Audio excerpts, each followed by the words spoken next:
new day, looking out on a new adventure. No one knows where the road will take us. Ready, set, 'cause now it's time to go.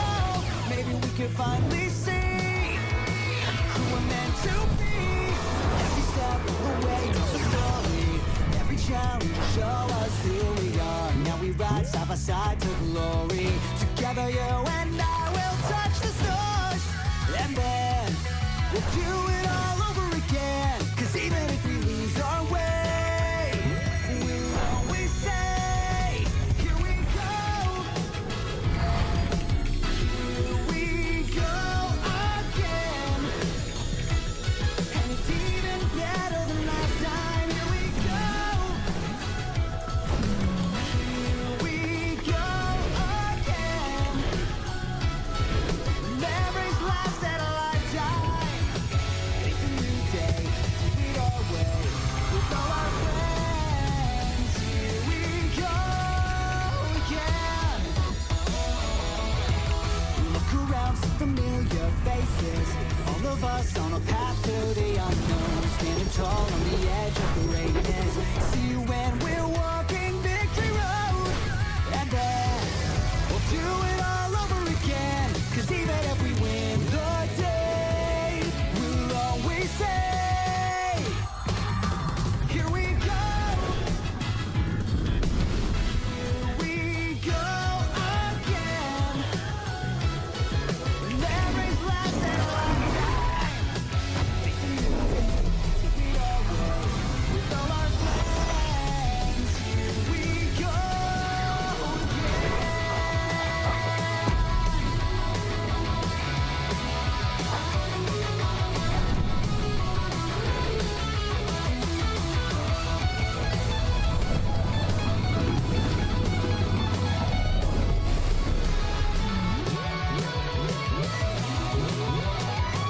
Here we go.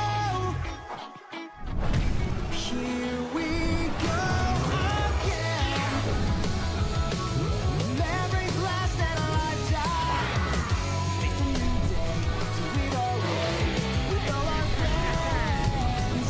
Here we go. Here we go. Here we go again.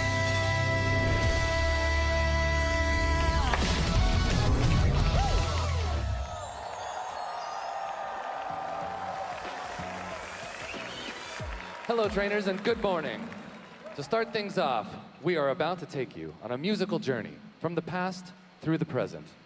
Celebrating 30 years of Pokemon, we'll start today by bringing you the great music of Kanto.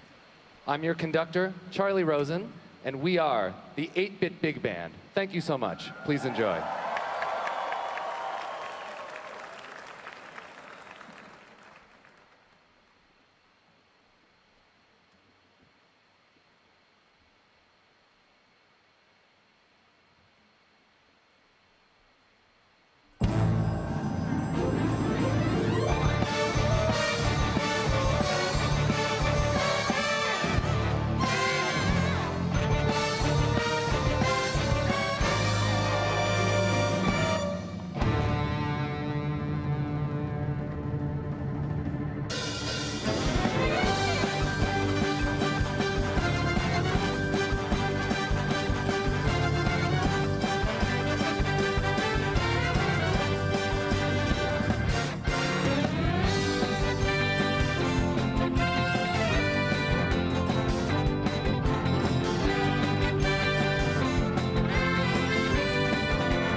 Thank you. Thank you so much. Thank you very much. Well, that journey through Kanto was actually only just the start of our program this morning, trainers. Now, join me as we travel across generations to celebrate the amazing 30-year legacy of Pokemon. Thank you so much.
hello, hello, hello, and welcome to the 2026 Pokemon World Championships and Pokemon XP.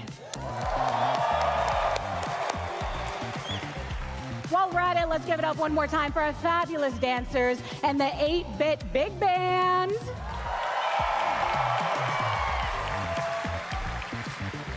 I mean, come on. No matter when you first discovered Pokemon, I hope hearing those medleys from our orchestra transported you back to some happy and cheerful memories. Hi, I'm Gabby Durden. I'm your host for this weekend's festivities. And just like you, I've loved Pokemon since I was a small child, forming my first core memories. So I'm beyond honored to be here on this stage, coming to you live from San Francisco, California. This weekend is extra special for all of us. One part of our event commemorates the hard work of our trainers as they conclude their journey to become world champions across 4 titles. Pokemon Champions, the Pokemon Trading Card Game, Pokemon Go, and Pokemon Unite. And even more adventure awaits with our first ever Pokemon XP, where we couldn't be more excited for you to join us for activities, panels, attractions, and much more throughout the weekend. All right, 2 incredible events, 1 unforgettable weekend, and you better believe we're gonna make sure it's one for the record books. But I think we should get things started, shall we? It is my pleasure to introduce to the stage the president and CEO of the Pokemon Company, Mr. Tsunekazu Ishihara.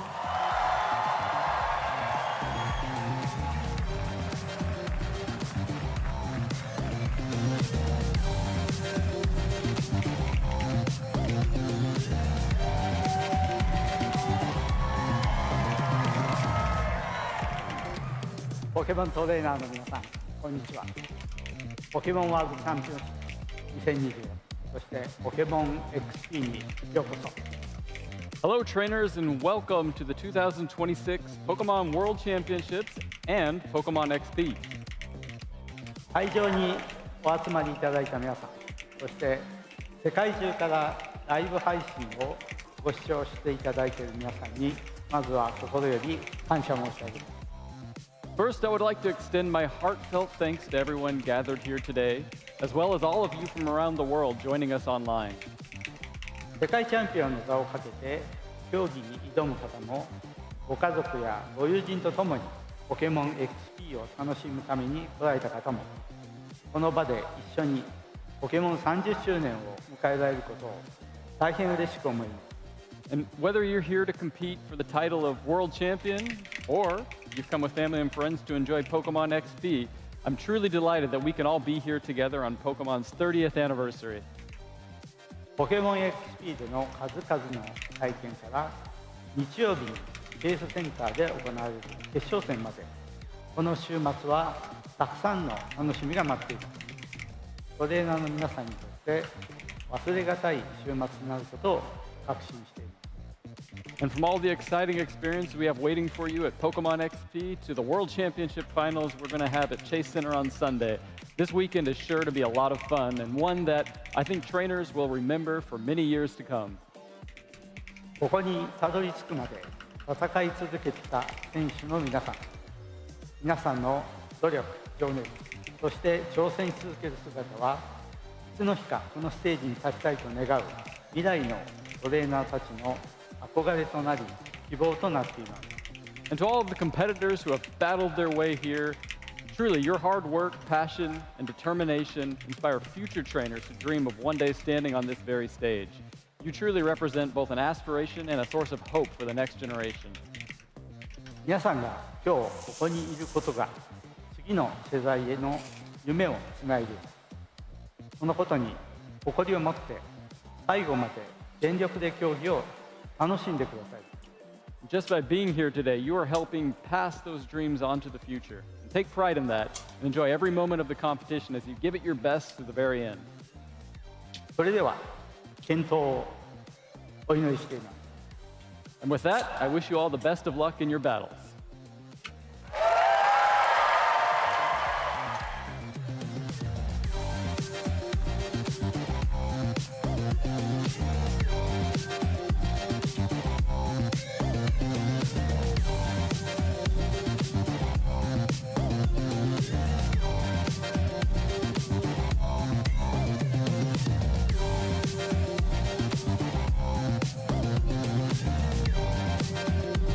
Mr. Ishihara, for setting the stage oh so beautifully. Ooh, ooh, ooh, ooh. I can feel the energy in this room. I can sense the excitement to compete. More than 2,000 trainers have descended upon San Francisco to test their skills and fight with all their might to become the next Pokemon World Champion. Competitors, the time has come. Please make your way over to the play tables to kick off your matches.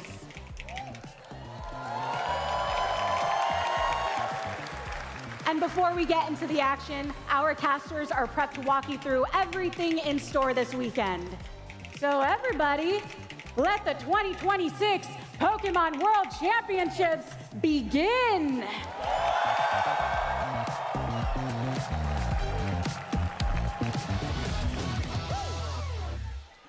Open up the gates. The World Championships are here in beautiful San Francisco. Welcome into the TCG side of things. My name is Ethan Heggie. I'm joined alongside Emily Foreman, and we will be guiding you this weekend through all of the Pokemon TCG action. And Ethan, as the song said, here we go again. Just a couple of months ago, we crowned our NAIC champion, and now we are here to put the cherry on top of the competitive Pokemon season here in San Francisco. I couldn't be more excited to be here alongside you, as we're gonna figure out what's actually going to come out on top this weekend.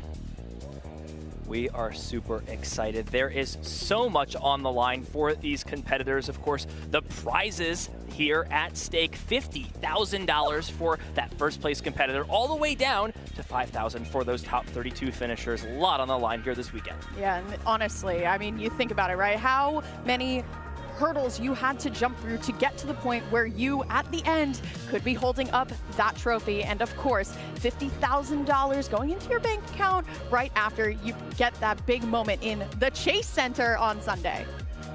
Plenty of talent from around the world competing here this weekend in San Francisco, starting off with North America, 3 of the many players to watch from that division. We covered a couple of them in the pre-show. We could take a look at those players to watch. Ross Coffin, coming off of a top 4 finish at the North American International Championships, has attended and competed in every single World Championship held. An absolutely incredible accomplishment, the only one to do that. We'll see if he can take down that world's title that has been eluding him for all these years. And going into our middle player here, and she is really the breakout NA star of the season, Karis Jones. Plenty of moments to really look back with her trusty Badoo, item locking Golden Go, or taking her first Masters regional win with Alakazam just as early as Indianapolis here. I'm excited to see how far she's going to go with the trusty deck. And of course, our defending world champion, Riley McKay, back at it again. We'll see if he can defend his title as a world champion. We'll see exactly how things play out this weekend. We'll also take a look at the players to watch for Europe as well. Before that, here is the leaderboard for the Pokemon TCG from North America. You can see how dominant of a season these players have had. And you want to talk about domination, it is going to be Liam Halliburton up at the top, who stayed up at the top, Ethan, the entire season, getting his win all the way at the first regional of the season, and then honestly staying there. A lot of players at that point kind of cruise back, put their foot off the gas, but these competitors not only get their punch to have Worlds, but they can still continue on competing to get that sweet, sweet travel award. Next up are players from Europe, 3 of the many to watch. Of course, have Edwin, who took down the Europe International Championships, playing a bit of a different deck this time around. Ethan Wild, a regional champion and a regional finalist this year, notably with that festival lead deck, so we could start to see a little bit of innovation come out for this tournament. And what more can we say about Tord Reklev, one of the game's best? And there's always a storyline going on with Tord that he was so close in Yokohama, and now here's the chance to win it all for Tord. And like we had said about Liam, and it's the same thing about Tord Reklev, always at the top. Had a great regional win in Las Vegas thanks to his amazing deck building, and here we are now at the World Championship. We'll see if Tord is finally going to be able to complete the crown of the Pokemon TCG and take home all of the titles. Of course, the leaderboard for Europe. Take a look at how things finished out. Tord Reklev having an amazing season thus far. Of course, winning a regional championship over in North America. We saw Drew have a great season as well, a finalist at that Europe International Championships. So many talented players over in Europe. Yeah, especially with Emma Hagen and her deck creativity as well, piloting the EVs. And I know her and Tord had this best player in Norway race for this whole entire season. But like you had said, Ethan, these are the best of Europe. You also have Oyvind Sivenfund, who did so well last year with that Charizard, still up in the top 16 for Europe. Next up, Latin America. Take a look at those three players to watch from that region. Pedro Pertusi, of course, that Latin American international champion, playing the game for many, many years. Very, very dominant. Looking for that super solid finish at the World Championships. Giovanni Sasso, a regional champion here in North America, having a great season. And of course, our 2024 world champion, Fernando Cifuentes, looking to repeat his title as a two-time world champion this year. Fernando had a great deck at NAIC that players really didn't know how to kind of maneuver around, with that Sylveon Safeguard, being able to avoid getting hit by those EX Pokemon. Wondering if Fernando is going to keep up the creativity here going into Worlds, or if he's going to kind of rely back on what seems like to be his favorite deck archetype, to be Control. Of course, that leaderboard for Latin America, looking at those top competitors who were able to qualify. Valencia has been traveling to international events within Latin America, North America, notably William Azevedo, another super solid player who's been playing for many, many years. Tons of excellent talent all throughout this list. Can't, of course, forget to mention Gustavo Wada, two-time international champion, a world champion in the juniors division. So much talent here from LATAM. And one thing that you want to notice between all three of our leaderboards, Ethan, is how high the championship points go, right? Usually there's about a barrier of, how we saw was about 720 championship points to lock it into Worlds this year. But look at this, players in the thousands, even closer to 2,000 for some of our players. So I'm excited to see how it all kind of ends up here at Worlds. Last but not least, when it comes to our TPCI regions, Oceania. Let's take a look at those players to watch. Brent Tonneson, absolutely solid season thus far, regional champion, playing a variety of different decks. Natalie Millar, the strongest players from out of that region. She's had a couple of top cuts this year. I know she's looking for a big finish at the World Championships. And of course, 2019 World Champion Henry Brand is here to make a statement and try and become that two-time World Champion. Well, if you want to talk about Worlds, these three players in particular are always traveling around. I know Henry was hanging out in Europe at the start of the season, and weirdly enough, I feel like you can always find Brent at a North American regional. So these players travel far and wide, but Natalie, of course, always cinching that second spot in Oceania. She absolutely is a stellar player to watch.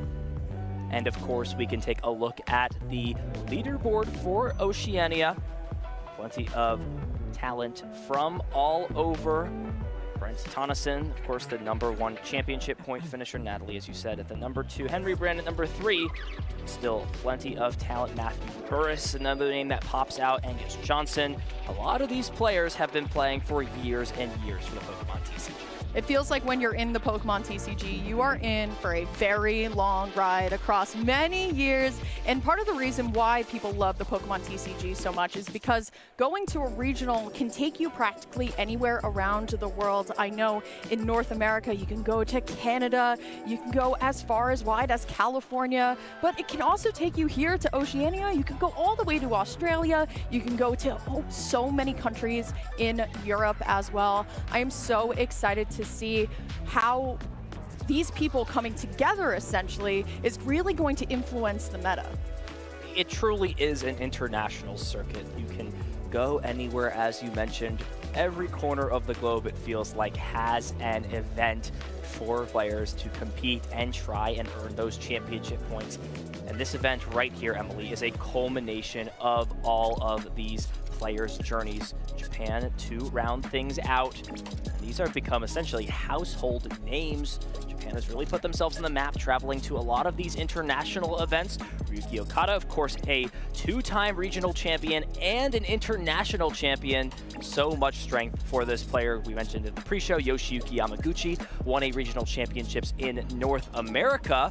He's had some solid finishes in Japan. No, he's looking for a great placement at the World Championships. And Senosuke Shiokawa has had an insane year in Japan. Two-time Champions League winner, and one of those Champions Leagues went undefeated. And let me remind you all at home, there are no ties in Japan. No, not at all. And that's also what makes Worlds really fun to watch, is because Japan plays a completely different tournament style than the rest of the world does. So to see Japanese players come over and play our format, and also being in the room with the rest of us, especially because their meta is also so different because they play best of one, being able to now come here and see how they do in a best of three, always a really fun time.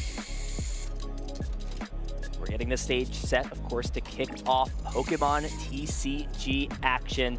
So much in store throughout the weekend. We're going to be seeing day one action happen right now, getting into phase 2 for tomorrow. And then we will be crowning our champion on Sunday. So much to come this weekend. I mean, Ethan, we're going to be in the Chase Center, watching the Pokemon trading card game. I know last year in Anaheim, my eyes were glowing as the stage was lighting up with Pokemon. So you got to know that, I mean, it's the 30th anniversary of Pokemon. You know, we're going all out this year. I truly cannot wait. But I think what's really important, Ethan, is we got to talk about, you know, Dragapult's kind of the big bad, like you were talking about on the pre-show, that a lot of players, are they just going to succumb and just say, you know what, I'll just play Dragapult, it's safe? What do you think?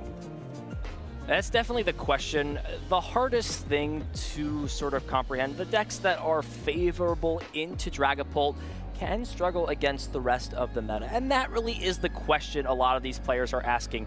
Can I find a deck that beats Dragapult and handles the rest of the field well? If you get as close as possible on that question, that's definitely a strategy that can allow you to go deep and go far in this tournament. But as I'm sure a lot of these players have found out, it's not so simple. Yeah, we very well could see a Dragapult not win Masters. It did win an age division last year, but it wasn't Masters. So it would be very interesting to see how exactly it is going to go. But we did have a couple of caster predictions ourselves, you know, to see what we would want to win. Got all 8 of us up there, Ethan. Oh, well, come on, Ethan. Where's your whimsy? Where's your spirit? No, you should know this by now. I am beloved to the meta, devoted to the meta. Dragapult cannot talk about this card enough. It is truly the powerhouse in the format. But like I asked that question, you know, what deck can handle Dragapult and handle the rest of the meta well? Well, I think Zoroark could be that deck. It does wait into Dragapult. It's got an awesome built-in draw engine, and it has access to some cool attacks. It can copy the Flame Body Cannon to hit bench Pokemon, the one-hit KO potential of En's Zekrom with that Rampaging Thunder. And the En's Reshiram is really great at punishing your opponents to try and get fancy and take multiple prizes in a single turn. Well, Ethan, I think you definitely have picked the meta picks, but You look to me, you look to Pablo, you look to Chip, and those are three casters with some taste, let me tell you. I think we're all on the Slow King train post Ross's run at NAIC. Of course, like you were loyal to Gardevoir EX for a very long time. I have to just throw my full hand into the center and say, Raging Bolt, it's time. It's gonna be one of the last times I can actually root for Raging Bolt. But of course, you look to my left, that's gonna be Kyle Sukovich, always repping his favorite Pokemon. That's gonna be Meganium. Yeah, definitely a cool ability, allowing your grass energy to provide 2 energy instead of 1. We've seen a couple of decks pop up that can use that ability well. The Arboliva with the Teal Mask Ogerpon. More recently, that Hydrapple EX, the Syrup Storm that can do a ton of damage, even with just a few energy in play. Could make a little bit of an appearance as a kind of wild dark horse in this format. Pablo also looking to Alakazam. I think he is right on target as well. It is a single prize Pokemon that can swing for some very, very high damage. I always love to see what our friends in Europe have to say, as well as Ross, Joe, and Amy have all picked some very interesting cards. Ross is a big fan of those big basic decks, and especially with Dragapult looming around, you know, your 60th card, Lily's Clefairy EX, always seems to be going in, but he always goes for a trainer card, that Crispin, and thanks to Teal Mask Ogerpon, if you combine it with that, you also get an extra card draw off the Teal Dance. I see what he's going for. Ethan, talk me through it. I mean, Joe has picked 2 of the newest decks to come out of Pitch Black.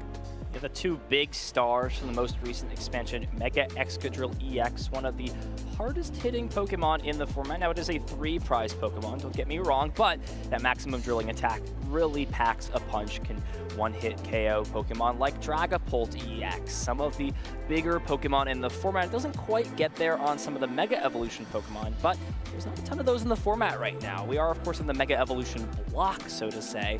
Some of them really haven't made their way into the meta quite yet. And that Dhelmise, of course, one of the most efficient attackers in the game. It's kind of crazy that there's a Pokemon that is a 1-prizer that deals 170 damage for 1 energy, and many players wouldn't even consider it in the top 5 decks. It really goes to show how this game has changed a lot. It feels like hide and seek, as Dhelmise belongs to that archetype, feels just still a little bit too niche. I think players recognize, you know what, it can be good. It does kind of fill a little bit of that missing lost box of you need to fill some conditions in order to be able to go all the way with your Pokemon fully through. But as of right now, I feel like the deck had some hype and now it's gone away. But we'll look up to our hostess with the mostest this weekend, Amy. She's picked Festival Grounds, so obviously cheering for Festival Lead, but also I think the most popular A-Spec this weekend, that's going to be Unfair Stamp.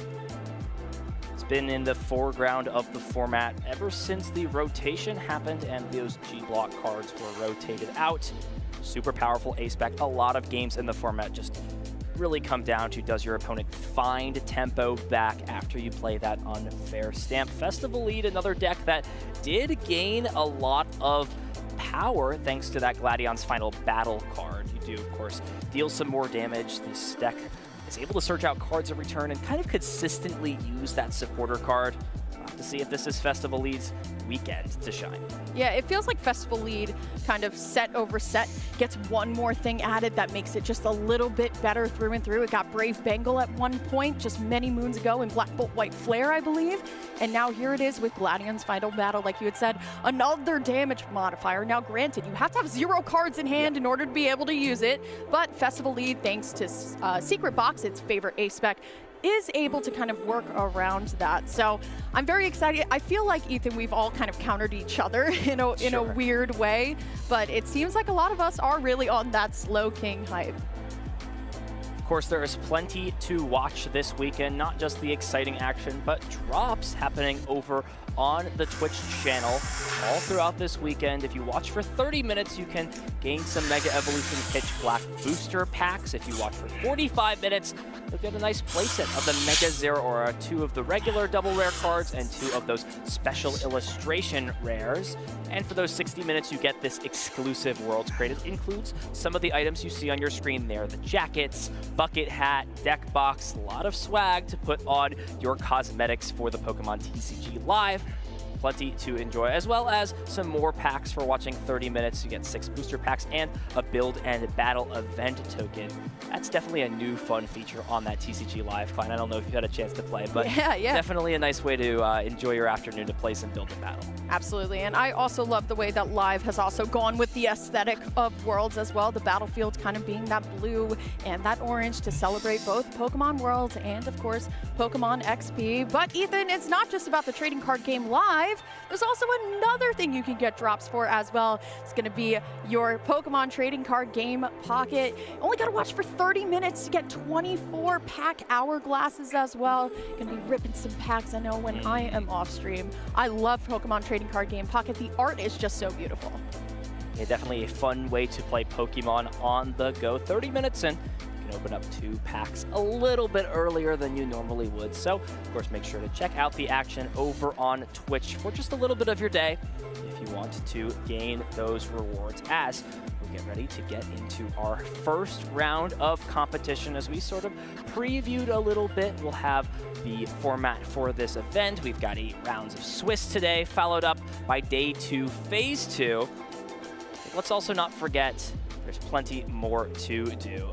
Here over on Twitch, there's also a badge for everybody to have for watching the stream, an exclusive Twitch badge you can earn.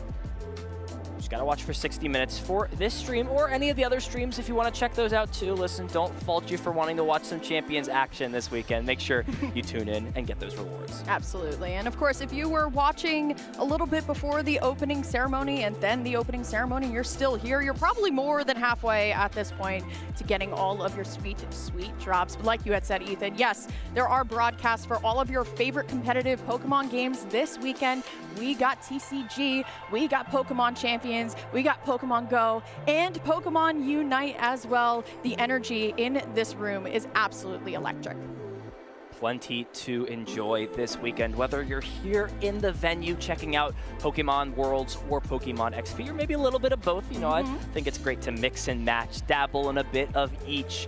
There's plenty to do. Or if you're at home, plenty of action to catch up on and rewards. So check out all of those streams and get ready for some action this weekend. And of course, to tie everything into a knot, you got to make sure those Twitch drops are enabled. Go to Pokemon.com, log into that Trainer Central account, and then make sure you link that Twitch account. Watch whatever stream you want, and you can enjoy. And don't forget, if you would like to watch in another language, there's also extensions. So we've really done everything we can this year to make it so that the broadcasts are as digestible as possible to people from all over. Yeah, and speaking of broadcasts from all over, I know we have our friends over in Japan having their broadcast not too far from us either. Truly, Ethan, it is the World Championship, bringing everyone together to enjoy Pokemon. I know for me, I was looking around the hall right before we had our call time, and yes, it's a tournament area that you would see, and then you just look ever so slightly to your right, and then you will see 2, like the actual size of Charizard, Venusaur, and Blastoise in Lego. Yeah, that's true. Life size. Yeah. It is so cool. And that is not just it. You have tons of things. There's a whole Pokemon museum full of cards from the past, a lot of sections of the past Worlds as well, showing what those competitor kits look like. I mean, there's a ton to do this year at Worlds. Truly is an international event, truly so much to do and digest. We've come a long way from the humble ballrooms here, even in San Francisco. Let's focus back here on the tournament. We can take a look at the meta game for this weekend to see what decks have shown up, and wow, 43% almost Dragapult EX has been brought to this event. Can I be honest, Ethan? That's actually less than I thought it would be. Really? I actually thought it would be 50. Okay. 50%. That now, granted, we do have all of the Dragapults grouped together in that 42.9% that is not straight Dragapult, as we'd like to call it, but it definitely does not surprise me if we look one deck down to see what we like to call big basic box, to be there with that Lily's Clefairy EX, thanks to things like Lily's Pearl. That modifier tool allows for Lily's Clefairy EX to not be 2 prizes, just 1, but thanks to Teal Mask Ogerpon, there's always that engine there running in the background for a untimely unfair stand. And Zoroark EX, another deck that has sort of filled itself into the void. Of course, got Alakazam with the Dunsparce as well. And let's not forget about Crustle.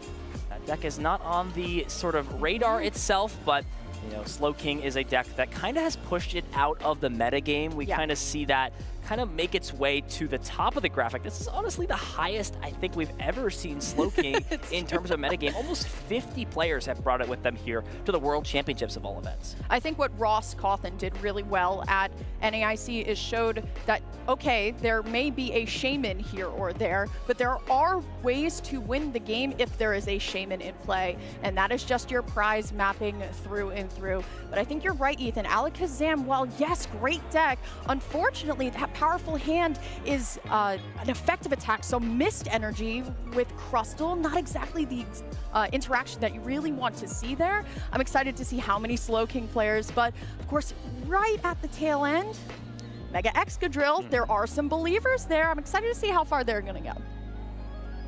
Things are heating up, things are almost ready. We've got our first match down at the stage. But before we showcase that action, let's take a quick look at the format for this event. Let's dive into the format for the Pokemon trading card game at the 2026 Pokemon World Championships. The best trainers from around the globe are here to compete for their share of a $2 million prize pool and the coveted title of Pokemon Trading Card Game World Champion. The competition takes place over 3 days, battling head-to-head in a best-of-3 Swiss round format. Trainers advance to Swiss Phase 2 if they gain more match points than their division threshold. When Swiss completes, the top 8 trainers and up to 8 additional trainers tied in 8th place advance into an asymmetrical single elimination bracket until only 2 finalists remain. These final 2 trainers in each age division will compete on Championship Sunday. The trainers are bringing their all to the play tables this weekend, and we will soon see who will claim the trophy and title of Pokemon Trading Card Game World Champion. Let's get this tournament started. First match is ready to begin. Look at that beautiful stage as we get ready to throw things down. We have an international clash for round number 1. That is a world champion I see on that stage, Fernando Cifuentes. Of course, winning that World Championships with Iron Thorns EX has completely shifted up to a deck now based off of abilities instead of trying to shut those ones off. Well, honestly, I mean, Dipplin was able, you know, it's a great attacker through and through. But yes, Fernando Cifuentes with the Festival lead, as we talked about a little bit earlier. This deck keeps getting better and better. But looking on over to the right, Shun Ito coming all the way from Japan with this Ogerpon Meganium deck. As you can imagine, there is a Hydrapple EX in there as well to really capitalize off of that wild growth ability from Meganium. But the thing is, Ethan, while Hydrapple can heal itself thanks to Ripening Charge, Festival lead tends to not really care about those numbers. Shun, a very accomplished player in his own right, did win a Champions League this year, as well as having some solid finishes over the year. Top 4 at the Japan Championships in 2018. A super solid player who's been playing the game for upwards of over a decade. So both of these players experienced in their own right. So we get ready to throw things down to the stage. It will be a battle of the grass-type Pokemon. You have to think, you know, Shun's deck being based around a 2-prizer and the ability for Fernando to get these 1-hit KOs, or should call them 2-hit KOs in one turn. Doesn't matter what's happening as long as Fernando is taking 2 prize cards on his turn. He should be in a pretty solid spot in this matchup. What I think is very interesting about Fernando's deck is, while yes, Dipplin is there as an attacker, it's not actually the main attacker for Fernando's deck. I think over time, players have started to realize how good Seaking is because of the ability to draw some cards. So while yes, Dipplin is there, Seaking can also now hit those high numbers thanks to, like you had mentioned a little bit earlier, that Gladian's final battle and the Brave Bengal. But of course, we're always talking about this wacky Ethan Boom Boom Groove. If you miss Pidgeot EX, boy, do I have a Pokemon for you. You get to go in, search any card you want. And especially with Gladian's final battle, you need to have no cards in hand. You'll be able to at least sift through, find those Ultra Balls or ways that you can actually discard those cards out of your hand. And we talked about Sea King's ability to draw cards. One big thing to point out, and the reason that Sea King is secretly so good is because that Goldeen has the Festival Lead ability on it. Being able to buddy poffin for a Pokemon that then turns your Thwackey on, right? You need to have that Festival Lead ability in the active spot. Being able to just start Goldeen and not have to worry about finding that evolution piece turn 2 just makes your setup so much more smooth. And that is going to be the big thing, but the overarching issue with Festival Lead, Ethan, is if you don't have that Festival Grounds in play, you're not going to be able to hit those high damage points because you need to be able to attack twice. This is what this deck does extremely well here. So going up against Shun's deck, this Meganium Hydrapple deck where it tends to play 4 Forests of Vitality to get into Meganium as quickly as possible, it's really going to be a matter of when Fernando is going to decide to put Festival Grounds in play. Looks like we're just getting through a little bit of the setup right now. We'll wait a little bit to talk about these players' decks just in case, there's a little bit going on. I really like the way that Shun has built this deck. We'll talk about it. It is not how I would conventionally consider the approach of this deck to be built. Usually we see just a bunch of Teal Mask Ogerpon, a bunch of draw supporters. You're just drawing cards every turn with that ability, and you're kind of hoping, you find that, forest and you put everything in play and get it going. There's a little bit more consistency behind what meets the eye here. Absolutely. And even cards like Team Rocket's Petrol, that supporter, being able to go into the deck and find any trainer card, especially when things get a little bit rough, you can use the combination of Meowth EX, finding Team Rocket's Petrol, and then being able to find Forest of Vitality to go all the way up into that Meganium, because you can evolve your Grass-type Pokemon all the way up into their Stage 2s if that is in play. But like you had said, Ethan, this matchup is going to be a little bit interesting just because Fernando can hit those really high numbers on Hydrapple. Part of the reason why Hydrapple came back into format is because of that ripening charge, where you're able to heal off all of that Dragapult damage thanks to the free attachments. So now that Fernando has a Pokemon that can swing all the way up to 340 with the Brave Bengal, with Gladian's Final Battle, who knows to say if Shun's going to be able to manage that? One other important thing, we of course talked about Festival Grounds as a stadium card. A lot of times in this format, decks are not playing many stadium cards. Yeah. There's not a lot of powerful stadium cards in the meta, and that means Festival Lead just can kind of stick that stadium in play and just chill for the rest of the game, not have to worry about searching that out. But with there being 4 Forest of Vitality in Shun's deck, that Stadium War constantly is going to be at play, and it doesn't seem like it, but with how important that Gladian's Final Battle is, having one more card to search every turn, it really can put you on that backlog of just being one piece short of these big swing turns like you mentioned. And the big thing is about Shun's deck is that Shun is also playing some draw support thanks to that Mega Kangaskhan. That's what I was going to say, well, yeah. I'm on your wavelength, Ethan. When's the last time you've seen Mega Kangaskhan in I should say, when's the last time? Have you ever seen Mega Kangaskhan in this Meganium deck with Ogerpon and Hydrapple? But it makes perfect sense if you have ways to move.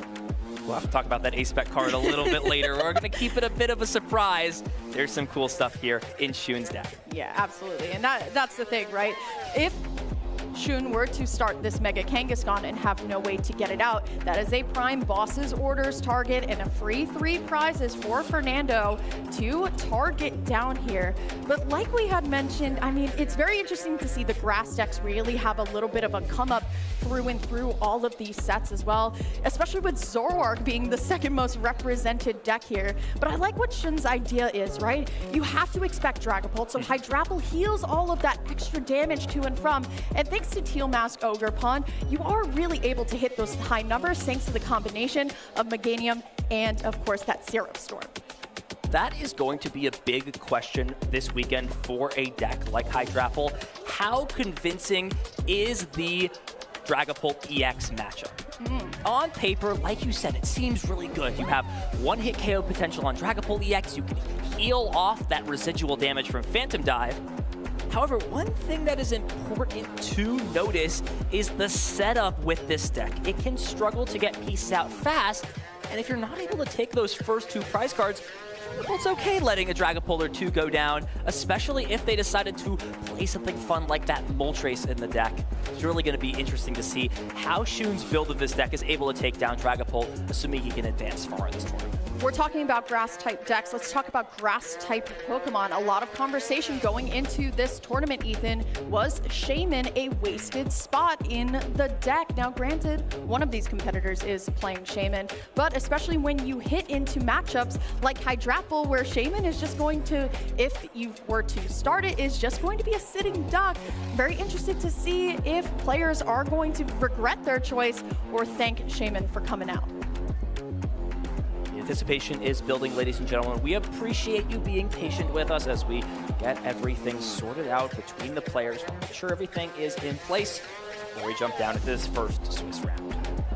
Still though, I mean, I'm so excited to see Fernando's build of Festival Lead leaning more towards the Sea King rather than leaning towards the Dipplin. I think a lot of players at this point have really kind of known Dipplin to be the attacker, but thanks to Brave Bengal, thanks to Gladian's final battle, it'll certainly be very different. So see our opening dice roll, Ethan.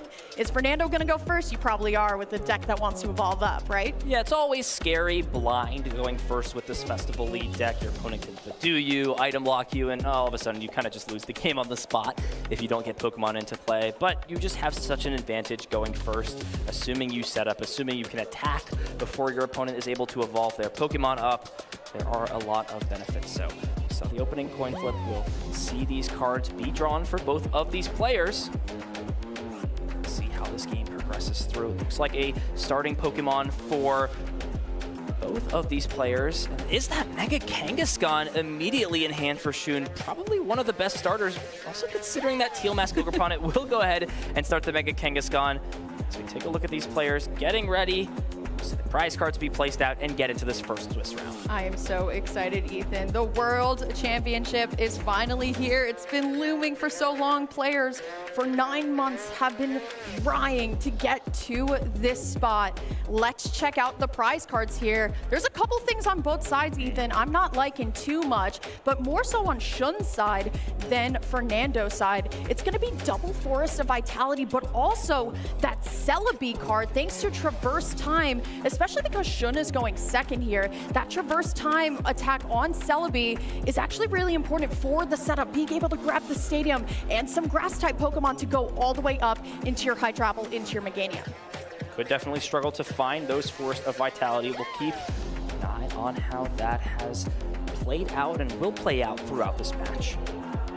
So we are almost ready to get into our first Swiss round. Former world champion Marco Cifuentes up against one of Japan's best in Shun Ito. This is going to be an excellent match, as it looks like these players are super eager to get underway.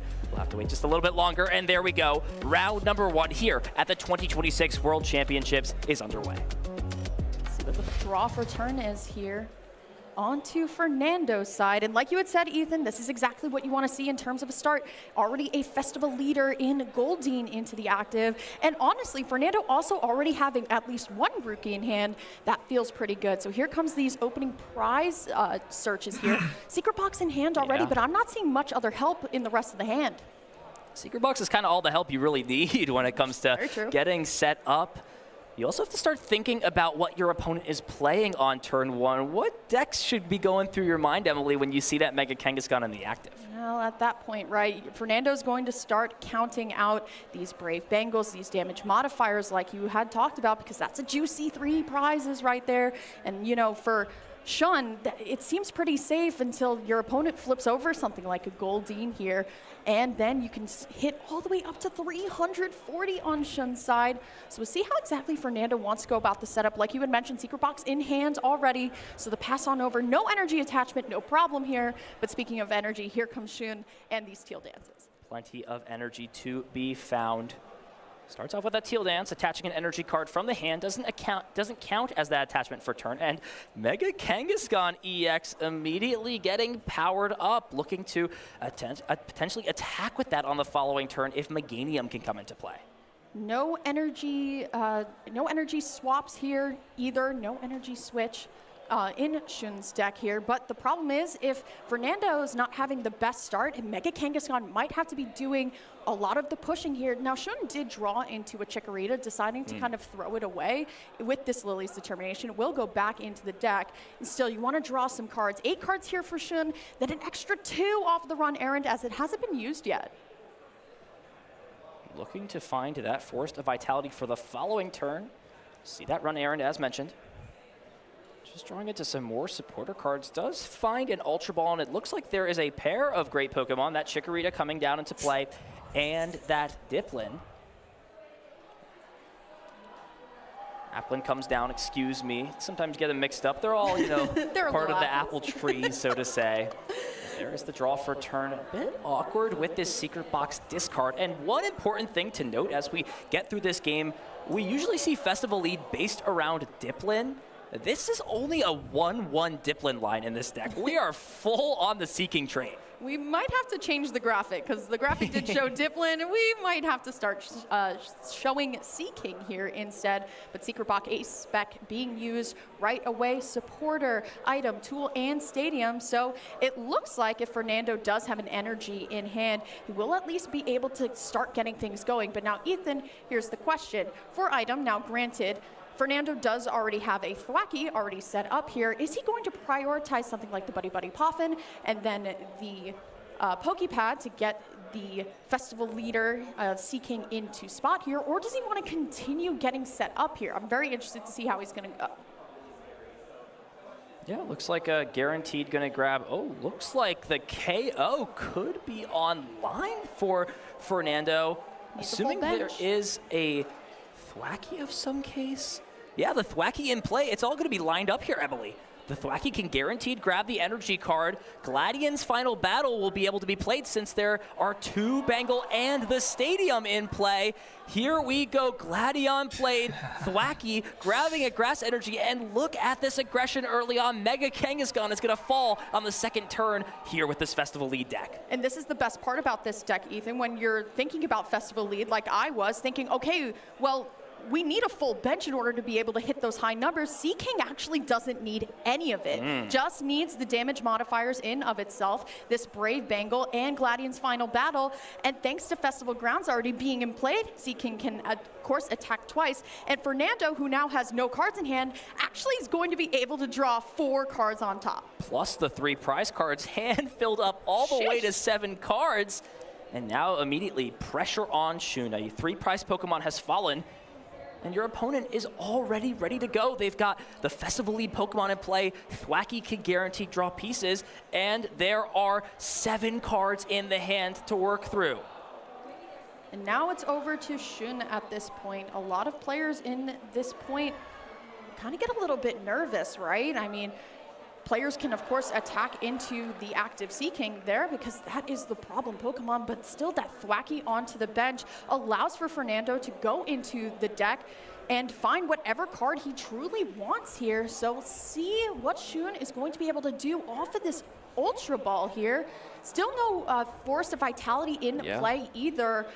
I have to wonder, just because I didn't see the rest of the hand be out for the Petrol to find the Forest of Vitality, you have to bump the Festival Grounds. Yeah, it is tough. There is an argument to making sure you can put other pieces into play instead of that stadium, since your opponent's going to have 7 cards in hand, plus the draw for turn, plus the Thwackey. It's pretty likely that bumping the stadium isn't as big of a concern, and if you're playing Petrol, what else are you really doing on the turn? So I like this start here for Shun. Grab the Pheasantipede, see these 3 cards from Flip the Script, and then kind of make that approach, make that judgment call to see what comes next for his turn. Well, thankfully for Shun as well, I do believe there is a special red card in hand as well. Okay. And because of the Mega Kangaskhan going down, Shun can actually play that this turn. We'll be able to shuffle all of those cards to the bottom of the deck. That's a lot of energy in hand, Ethan. Meowth for next turn. Could be this turn. We haven't seen a supporter card played. There's the energy attachment for turn. This Teal Mask Ogerpon has a KO lined up on Seeking.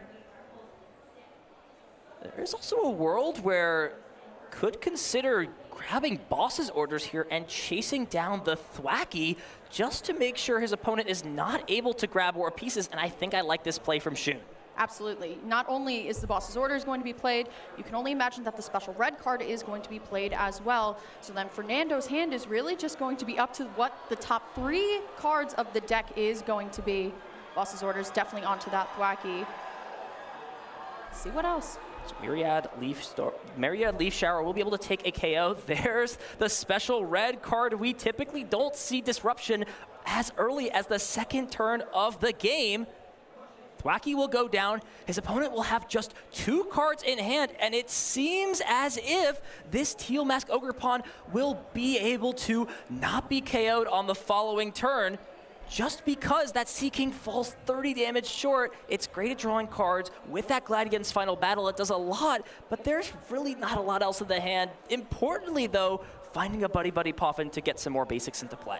Well, the 3 cards on the top for Fernando were a Mist Energy, a Buddy Buddy Poffin, and a Gladian's Final Battle as well. But unfortunately, the draw for turn was Mist Energy, so you can't double attach in one turn. So unfortunately, like you had mentioned, won't be able to use that Gladian's Final Battle again, but a pair of Grookey to suffice as well. Fernando at least will be able to get a couple of hits off here, but still, I mean, that's double. I mean, that's 1 Sea King ready to go, but like you had said, it's not a knockout just yet. So there it is, 2 use of that Sea King. Rapid draw, 60 damage plus that Brave Bangle, times 2, 180 damage. And while the prize lead is still in Fernando's favor, you have to wonder what the setup will look like on the following turn. To note, that is the only hand disruption card gone now for Shun, which means these 4 cards drawn from Sea King are going to be safely kept in the hand. Absolutely. And still, I mean, Shun has to find a way. There's the Petrol, and does already have the Forest of Vitality in hand as well. Shun can go on ahead and start getting these Pokemon evolved all the way up. Yeah, now it's about finding those evolution pieces, and more importantly, finding a different attacker to go into this turn. We'll see the Lily's Determination played. Now, prize card was taken for Shun on the previous turn, so we'll only get 6 cards and has used both Teal Dance abilities. Really gonna need some help from these 6 cards for him to find a useful attack, because if this Teal Mask Ogerpon goes down, there's a pretty easy path to victory for Fernando on the next few turns. And because this Teal Mask Ogerpon just took damage, wasn't knocked out, this Pheasantipity is not going to be able to draw some more cards either. See what the 6 cards are. That's a couple of bug catching sets and a lot of energy. What is this hand? Oh, boy. 3 energy and 3 bug catching sets. We have to check the randomization here. We'll see 7 cards drawn, and that's a nice 2 cards found. The Bayleaf and the Diplin now has both of those stage 1 Pokemon. We'll have to see what these next 2 nets are going to be able to warrant to find. Well, the thing is, Ethan, I mean, if Festival Grounds is in play, that Diplin can also attack. I mean, it's definitely a great attacker to go in versus a 1 prize Pokemon here, but not exactly the route that I think Shun is going to take just yet. We still have to spin the wheel a couple more times for Shun. Definitely needs that Meganium. There's a Teal Mask Ogerpon does find Meganium. As it stands, we have not seen an attachment for turn. There is a knockout lined up with that bench Teal Mask Ogerpon attachment for turn. With that Wild Growth ability in play, means there's essentially 4 energy attached instead of 2. And that seems to be the most likely scenario for Shun in this spot. As it stands, your opponent, regardless, needs to play Gladian's Final Battle to take a KO. You might as well use that Teal Mask Ogerpon before going into Hydrapple, it feels. We'll have both choices now thanks to that Hydrapple EX found from this bug catching set. And the heal off of the Ripening Charge as well for that Hydrapple will be good for Shun here, but going to at least finally going to be able to go into the Hydrapple and use the Hydrapple strategy of healing everything, being able to move these Pokemon around and being able to attack for less, like you had mentioned, Ethan. See what the attachment for turn is going to be, going straight into the Diplin, into the Hydrapple. Yeah, so satisfying to just play a bunch of those Pokemon down, break the rules of the game, and this is a strategy that is being lined up using Pheasantipity EX for that Cruel Arrow attack later on. That's one of the big weaknesses of this Festival League deck. You can sometimes stick Thwacky in the active spot and it can't use that Boom Boom Groove ability. Start sniping some Pokemon on the bench. There is that Syrup Storm taking a KO. Shun climbing back in this game, but there are just so many cards in hand for Fernando. You have to imagine he's going to be able to pull off a knockout, especially with this start. Stadium in hand, Ultra Ball, and Gladion's final battle. Doesn't even need Thwacky, and in case he actually doesn't, we're still going to see Thwacky be grabbed, can now do something really cool, Emily, and chain these Thwackies together. And that is the best part about this deck. Pidgeot EX was once per turn, but now it's once per Thwacky, right? And now being able to find your full board setup again. And here's the thing, Ethan, this was only possible thanks to the Ultra Ball found off of the Sea King draw and the prizes here as well. So Fernando just double checking the hand. I believe it was Gladion's final battle and another energy in hand. I could very well be wrong, but still, like you had said, this Goldeen with the Festival lead ability is the one that's going to be allowing this to happen for next turn. And there it is, Gladion's final battle, a one-hit knockout going all the way up to 340 damage. And now Fernando is running away with this game. Just needs a boss's orders to close things out on the following turn. How will Shun respond in game number 1? It's really hard to say, right? I mean, before the line for Shun was just take out the one singular Thwacky there, but the problem is now there's another and a Goldeen ready to go that turns on the Boom Boom Groove as well. So here we go. I mean, for Shun, going to be able to Teal Dance, and there is, of course, an attacker here, but you don't want to put up the Meganium because the Meganium doesn't have enough hit points to survive a Festival attack here, but let's see how exactly he wants to maneuver around it. See these Teal Dance abilities be used, flip the script, but there is no more disruption for Shun. See the Applin placed down. There's the Forest of Vitality. So another Stadium card gone for Fernando. And there's the Lily's Determination. So yet again, shuffling the hand in, drawing 6 cards, and trying to find something to keep himself in this game. It might have to be Shun finding a way back into Hydrapple EX again and just putting the most amount of hit points forward and saying, no, you don't have it twice, being able to force that one-hit knockout. But like you had mentioned, Ethan, I mean, it doesn't matter with double Thwacky ready to go. Yeah, and we see Shun try and go into this Hydrapple EX instead of the Teal Match Overpawn because there's a little bit of a cool play Fernando can do where he can use his opponent's Force of Vitality on the same turn to evolve into a Diplin and then fill the bench up to take a KO without the use of Gladion's final battle. Not able to find that, and it looks like there are the pieces in hand for Fernando as long as he has an Ultra Ball or a Gladion's final battle in the hand. There is the potential, and actually can thin the hand out completely. The game is over, ladies and gentlemen. Double Buddy Buddy Poffin to fail. We'll see the Night Stretcher bring back a Pokemon, and that leaves 0 cards in hand, allowing another Gladion's final battle, plus the Stadium bump. Fernando Cifuentes takes game 1 in dominating fashion. Ethan, couldn't have explained it better myself. In a classic 3-2-1 of a prize race there, Fernando's being able to thin the hand all the way down reliably each and every time. And while it was looking a little bit grim thanks to that special red card, I mean, the special red card really gave him a lot to really work with, right? Gave him the double, gave him the Buddy Buddy Poffin, gave him the Mist Energy, and then being able to draw off of the Sea King, right? I mean, special red card, shuffling the hand down, but still being able to draw some cards. He was able to, while yes, just putting on damage, actually stopped Shun from drawing all the cards he needed off of Festivity, and now was able to get back into the game. Great stuff. Love to bring in our analyst, Pablo Meza, here with us this weekend. This is a new spin on a deck, and honestly has changed my complete mind about what Festival Lead could be as a deck. I wholeheartedly agree. I mean, I first thought this new version was a little fishy to me, but honestly, it's looking pretty great and needing less stuff, essentially, to be able to pull off a big attack, having the reliability of Goldeen's ability, so you don't need to evolve in order to activate Festival Lead and be able to search for stuff. I'm liking what I'm seeing here, guys. This could be the new approach. 340 could be that magic number of the format. Take a look at game number 2, ready to be underway.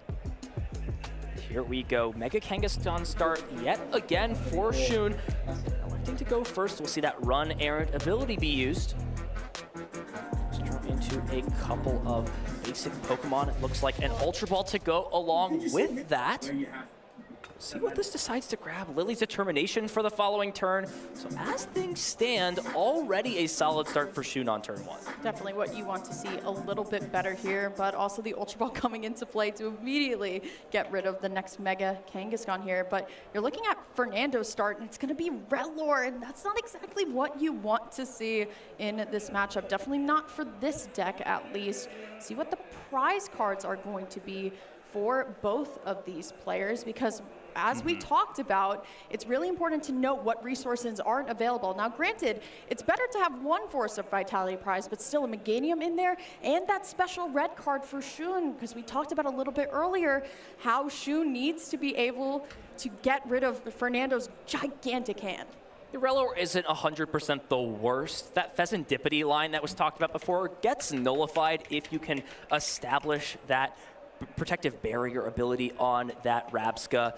So it could definitely be something that could come up into play. You are, of course, more than happy to let that Pokemon be KO'd, if anything, on the following turn. And right away for Fernando, what you love to see on turn number 1, Buddy Poffin to start getting some Pokemon into play. We'll see if he has a follow-up on top of that. I think Fernando has a great hand with him, too. I believe does also have a Pokepad in hand as well.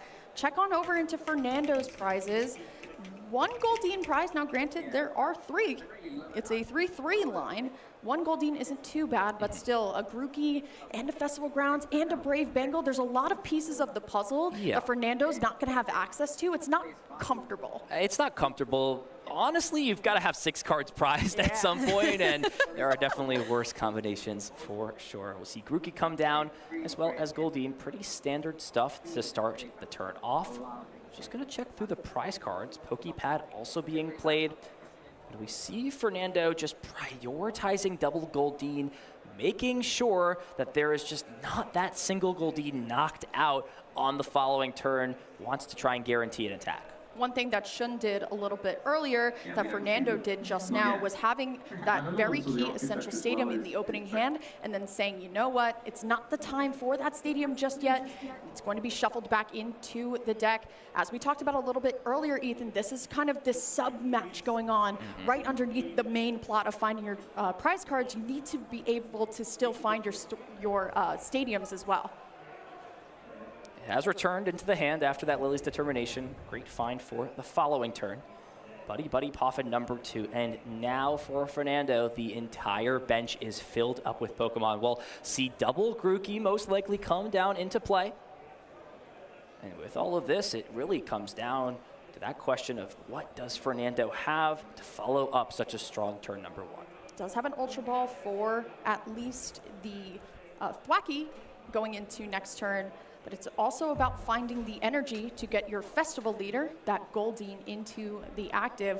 As we saw a little bit earlier, Fernando is able to chain Thwackies, get those Boom Boom grooves going, but I think Fernando is more than comfortable just leaving this Relor up into the active. Oh, this hand is excellent for the following turn. Double Thwackey, Energy, Ultra Ball. Really can't ask for much more than that. Just considering the possibility of Shun taking a KO on one of these benched Pokemon, and it seems pretty unlikely with the hand size. Of course, you can draw some cards with Mega Kangaskhan. Nothing is impossible in the Pokemon TCG. If your deck's got the cards, it could draw into combination. Regardless here for Shun, pretty solid start. See the energy attachment to the Mega Kangaskhan and a Lily's Determination to draw 8 cards since Shun is still at 6 prizes remaining. Does need to find that Forest of Vitality if this Mega Kangaskhan wants to attack along with those evolution Pokemon. What I'm curious about is that Fernando really committing the energy attachment to that Goldeen. And while yes, it is absolutely correct, if Shun does not knock out this Relor, how does Fernando get ahead next turn? You're not going to be able to use the Boom Boom Groove without a festival leader in the active. See how the teal dances go here. A couple of cards drawn. Has that A-Spec, the Scoop Up Cyclone? I don't think we've talked about that yet, Ethan. There's Jump your scare, surprise jump for you. scare, ladies and gentlemen. That is a A-Spec jump scare if I've ever seen one. The Scoop Up Cyclone is great at taking these Pokemon, healing damage off, putting them back into play, and more importantly, surprising your opponent. When your opponent doesn't know you're playing this card, they can commit really hard to a line and get completely punished by just picking a Pokemon up, healing all that damage, and sometimes resetting those energy cards to put them into more efficient places.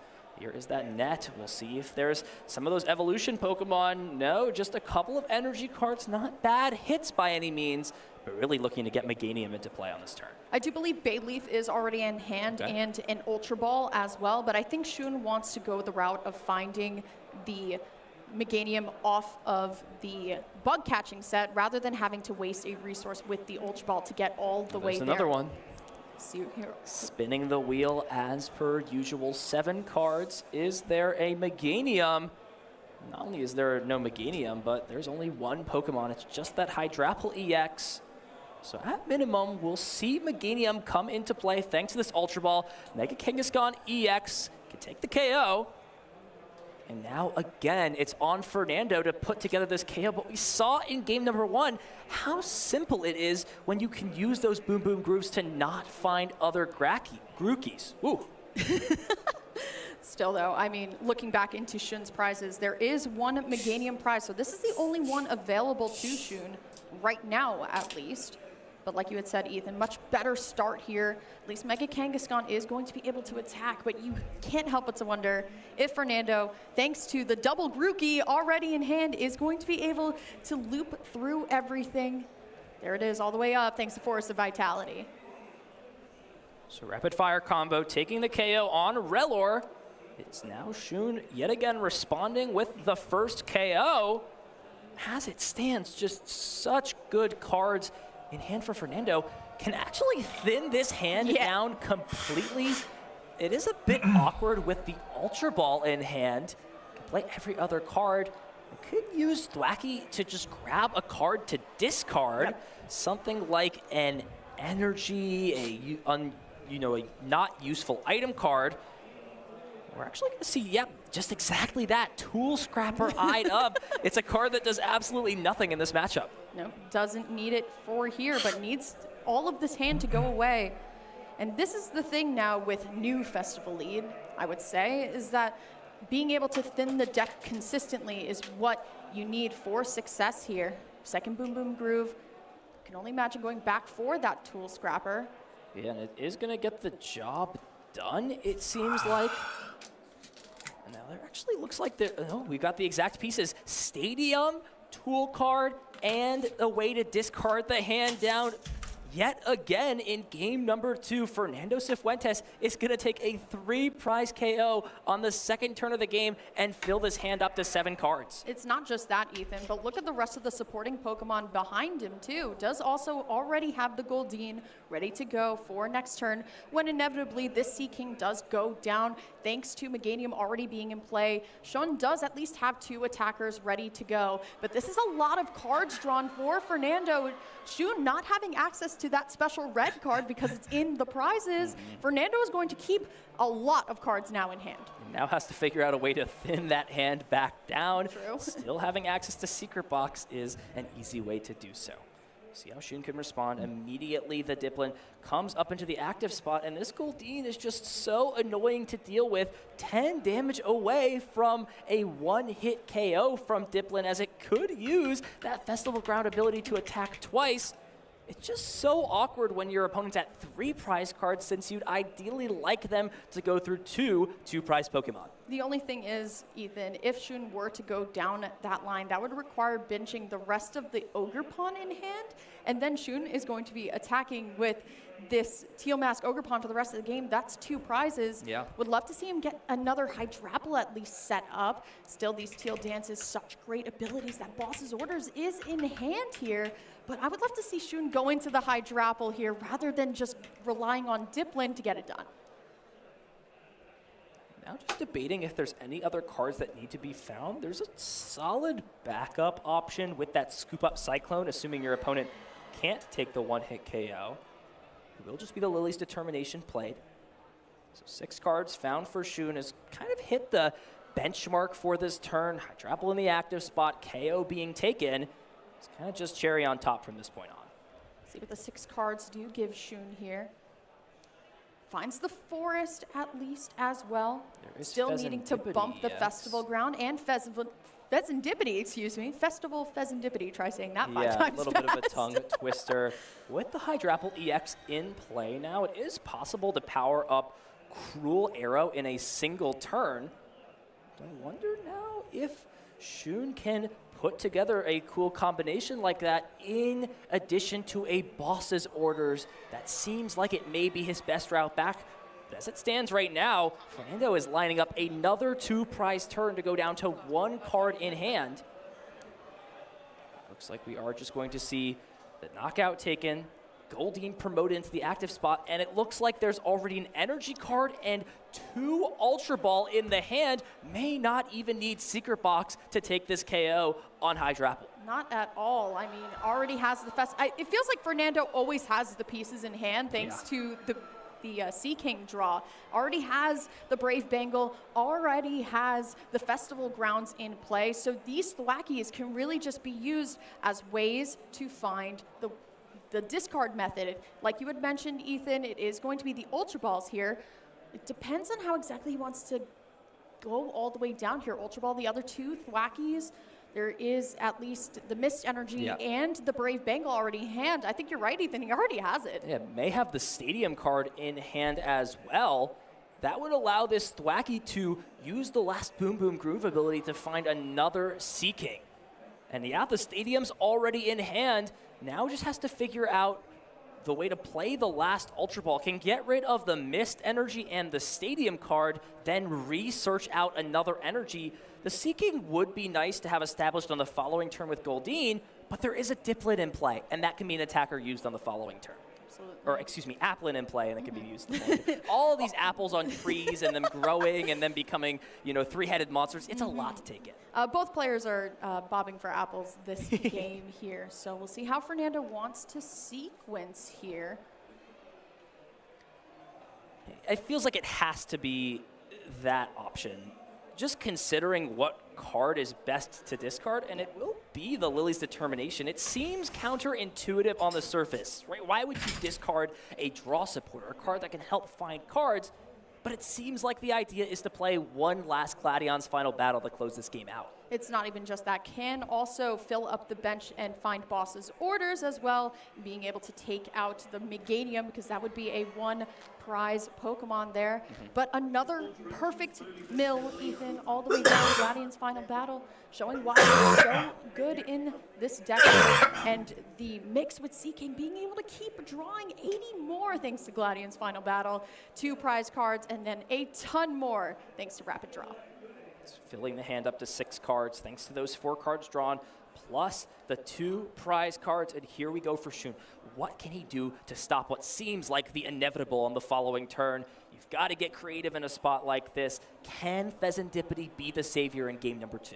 Well, the thing is, with Fernando's Goldeen being the last prize card here, Fernando is starting to fill the bench because he has to attack with Dipplin to be the final attacker there. So Shaman has to come down here. And then Fernando, because Applin doesn't have that Festival lead ability that Goldeen does, will have to piece together finding that final piece. But still, for Shun, the priority here is not only getting rid of the attacker, but finding another stadium. And then I think, Ethan, the route is once again putting forward the Hydrapple EX, saying, you know what, it's the biggest Pokemon with the highest hit points in my deck. Let's see what you can do. Fuel Mask number 3 coming down into play. There is an Ultra Ball that can find the last Hydrapple EX in the deck. Is it in there? I'm not sure it is. No, just gonna have to play a Lily's Determination and try to find some help. May need to find something like that 1 copy of Night Stretcher. Otherwise, it seems like curtains. Uh-oh. 6 cards here. Now, granted, 3 more thanks to Pheasantipity EX here as well here. We've seen more heartbreaking things happen on this world stage. And there it is, Night Stretcher found. Are there any energy cards? There's a Scoop Up Cyclone, so you can get a little bit creative. Pick up one of these Teal Mask Ogerpon. See 3 cards drawn from Flip the Script, does find an energy, importantly can now save that ace-spec for later potentially. Not just that, but also did find the special red card off of the prizes as well for Shun. So will be able to at least shuffle Fernando's hand all the way down. Will have to do some work to find that Night Stretcher all over again. Still in the prizes, unfortunately. Oh no, just plays another copy. There is no hand disruption left for Shun Ito in this game. He's going to do everything he can, but it seems like the writing is on the wall. Oh, there is another red card. Oh, there's I knew I two wasn't in this crazy. deck. There's Okay, two. sorry, I thought there was only one, Emily. I will not doubt you for the rest of the weekend. Oh, Got it out of the way. Well, to be fair, I only thought there was one in the deck, so now we're both wrong. So Okay, it you know what? We are evens off to an excellent start when it comes to understanding both of these players' decks. A little bit of a surprise, and that was a huge piece found. Let's not understate it. Shun Ito taking the KO with a beefy Pokemon and importantly disrupting the hand. And you can tell Fernando does not like those 3 cards, considering promoting Shaman in the active spot on this turn. Not even thinking about it either, saying, you know what, I have no line to the Night Stretcher to recover the Diplin. You know what that means? It's time to get into buying some time here. Now, granted, Fernando does have some time. None of these Pokemon do give up 3 prizes, but the thing is, now, if Fernando misses game this turn, this gives Shun the green light to start attacking the Thwackies here. Yeah, and honestly, the game could be over on the following turn. If Applin is KO'd from a boss's orders, Fernando's not going to be able to respond, and there it is, passing off the turn. Shun Ito immediately plays boss's orders to bring that Pokemon up, and a huge tempo swing in Shun's favor. 1 turn off for Fernando. We've only seen Fernando hit these really big swing turns, and now, unfortunately, we have to see, but there's the top deck, finds the energy for Shaman, but not is going to attach here. At least has the Lily's determination to get out. Just wants some sort of pivot. Lily's determination, so can shuffle, find 6 cards. However, if there is no Pokemon that comes into play this turn, nothing like a Night Stretcher or a Sacred Ash to shuffle Pokemon back, the game is essentially over on the spot. And not just that, Ethan, you gotta look at the time as well. Only 17 minutes left for both of these players. Honestly, Shun, at this point, the best case scenario might have to be a tie, as weirdly as that sounds here. Yeah, it just feels so inevitable. Now, there is a big Sacred Ash found. Cannot stress enough that this is going to shuffle back all the Pokemon, and there was also a Buddy Poffin in the hand. Can put double Goldeen into play, and all of a sudden, when things seem grim, a top deck Lily for turn may have saved Fernando in the second game. That is everything that Fernando needs and more, right? It wasn't thanks to the hand, it was thanks to the Sacred Ash in total. And like you had mentioned, already has the Buddy Poffin now. Wow. Can put everything back here.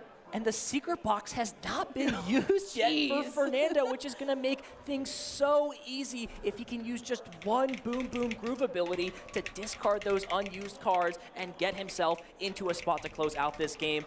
What a turn for Fernando. Is Fernando going to be able to at least get back into the game here? Like you had mentioned, there's Goldeen going into the active, and because of the energy attachment, Shaman retreating. And here we go, Boom Boom Groove is live, Ethan. And this is even better since now Fernando can grab himself something like air balloons to make sure that Thwacky cannot be trapped in the active spot, since that is a great counterplay for Shun to use Fezzidipity's Cruel Arrow while making sure something like special red card cannot disrupt. I wonder if Fernando is just going to grab 2 of those air balloon, put them on the Thwacky, and make sure disruption plus Cruel Arrow is not a win condition. I'm a little worried though, Ethan, because Shun actually took that second special red card off of the prizes here. So while yes, Fernando is absolutely setting up checkmate here, Shun has seen that Fernando has done all of this work, and there it goes to the top of the hand already, saying, you know what, you're not keeping any of that. This hand is incredible. Scoop up Cyclone,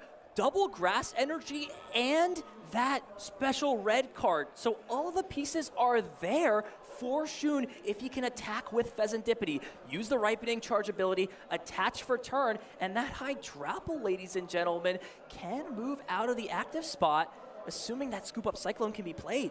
And there it is, that exact line coming down into play, and Shun can now comfortably use this, but no! Surprised that Fezzidippity did not get involved, instead taking the KO. are the pieces there now? And I think it is. Boom Boom Groove can grab Secret Box, and that can find everything here for Fernando, assuming he has a Pokepad in hand, plus another way to find Gladian's final battle. Let's see if the pieces are there. I'm a little bit concerned, Ethan, because I think a piece that Fernando doesn't want to discard is in there, and that's going to be that Brave Bangle, but does already have the energy in hand as well as an Air Balloon. While, yes, Air Balloon can go, wow. What else can we pitch from the rest of this hand? What can he do to at least guarantee it? Because obviously Fernando is going to Secret Box here, but I don't know if can Fernando get enough get high enough at this point? I don't think he can. He can't afford to discard that last Brave Bangle. If that card was not in the hand, the game would be all over. But being unable to use the search feature from that Secret Box means he's not getting the full value. Now has to go back to the drawing board, and what seemed to be curtains is now giving us an encore. It's just unfortunate for the draw for turn being another card that you actually need here. And that one Thwacky going down thanks to Shun's decision making might have actually saved him here. What do? Do you grab boss's orders and hope to stall for a turn? Your opponent has game on board. And if you're not KOing Hydrapple, it's just GG's. The thing is, I don't think Fernando reaches high enough to get to the Meganium either. I mean, you've got to try and stall it for a turn. The issue, however, there are no more boss's orders in the deck, it seems. And if that's the case, Shun can just sit there and wait until Pheasantipity can take the final KO. There actually still is Shaman in play. So all of this talk about Pheasantipity, while in theory it's good, you've got to always remember that guy is in play. So apologies on my end there. It's a little bit distracting with some of these special art rares. Well, there's so many lines that Hydrapple can take. I mean, the Hydrapple strategy really is to go into the active and just heal all this damage. But like you had mentioned, I mean, can also use things like Pheasantipity, but look at Shun ready to go. One energy to retreat because it counts for two. There's the attack and there's the finisher. Shun Ito going to be able to at least tie it up here. Ethan, you got 12 minutes. Are we ending this first match on stream with a tie? We'll wait and see what the result of that match was. Way to go, Shun. He battled back in this game after what was a super, super solid turn 2 and turn 3 for his opponent. Even the setup on turn 1 was great. He found the way back into the game. It was really thanks to all of those great draws, the disruption from special red card that allowed Shun to claw back and take game number 2.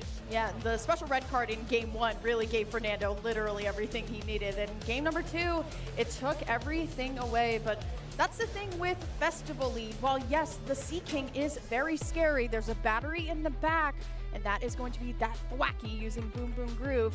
And as long as you're able to take that offline, it just doesn't go all the way. And Shun, for second time, lost Mega Kangaskhan as the first Pokemon, giving up 3 prizes, but still able to claw it all the way back. Fernando just running out of attackers towards the end of the game seemed to have sealed his fate. He's not able to promote Goldeen. Like this turn, for example, if Goldeen was promoted instead of Shaman, the game essentially ends on the spot. You just have to feel. Found a way back in that perfect turn, the Sacred Ash, the double Buddy Buddy Poffin to grab those Pokemon back into play. All of that seemed to have basically locked the game up, but just having that tool in the hand, needing to discard cards from Secret Box, it just didn't pan out, and we see how fast Fernando is moving. Immediately, double Buddy Buddy Poffin is going to fill the bench up with double Goldeen, or excuse me, a single Goldeen, an Applin, double Grookey, and as long as there's an energy attachment or an Air Balloon for the following turn, can start to put pressure on. Now, there are double Goldeen in the prizes. That's a bit awkward. We'll have to see if 3 attackers is enough to carry him across the finish line. Well, it looks like Fernando is going to have to lean into his 1/1 copy of Diplin, and especially that gives the green light with Shaman already there. It's going to stay in play.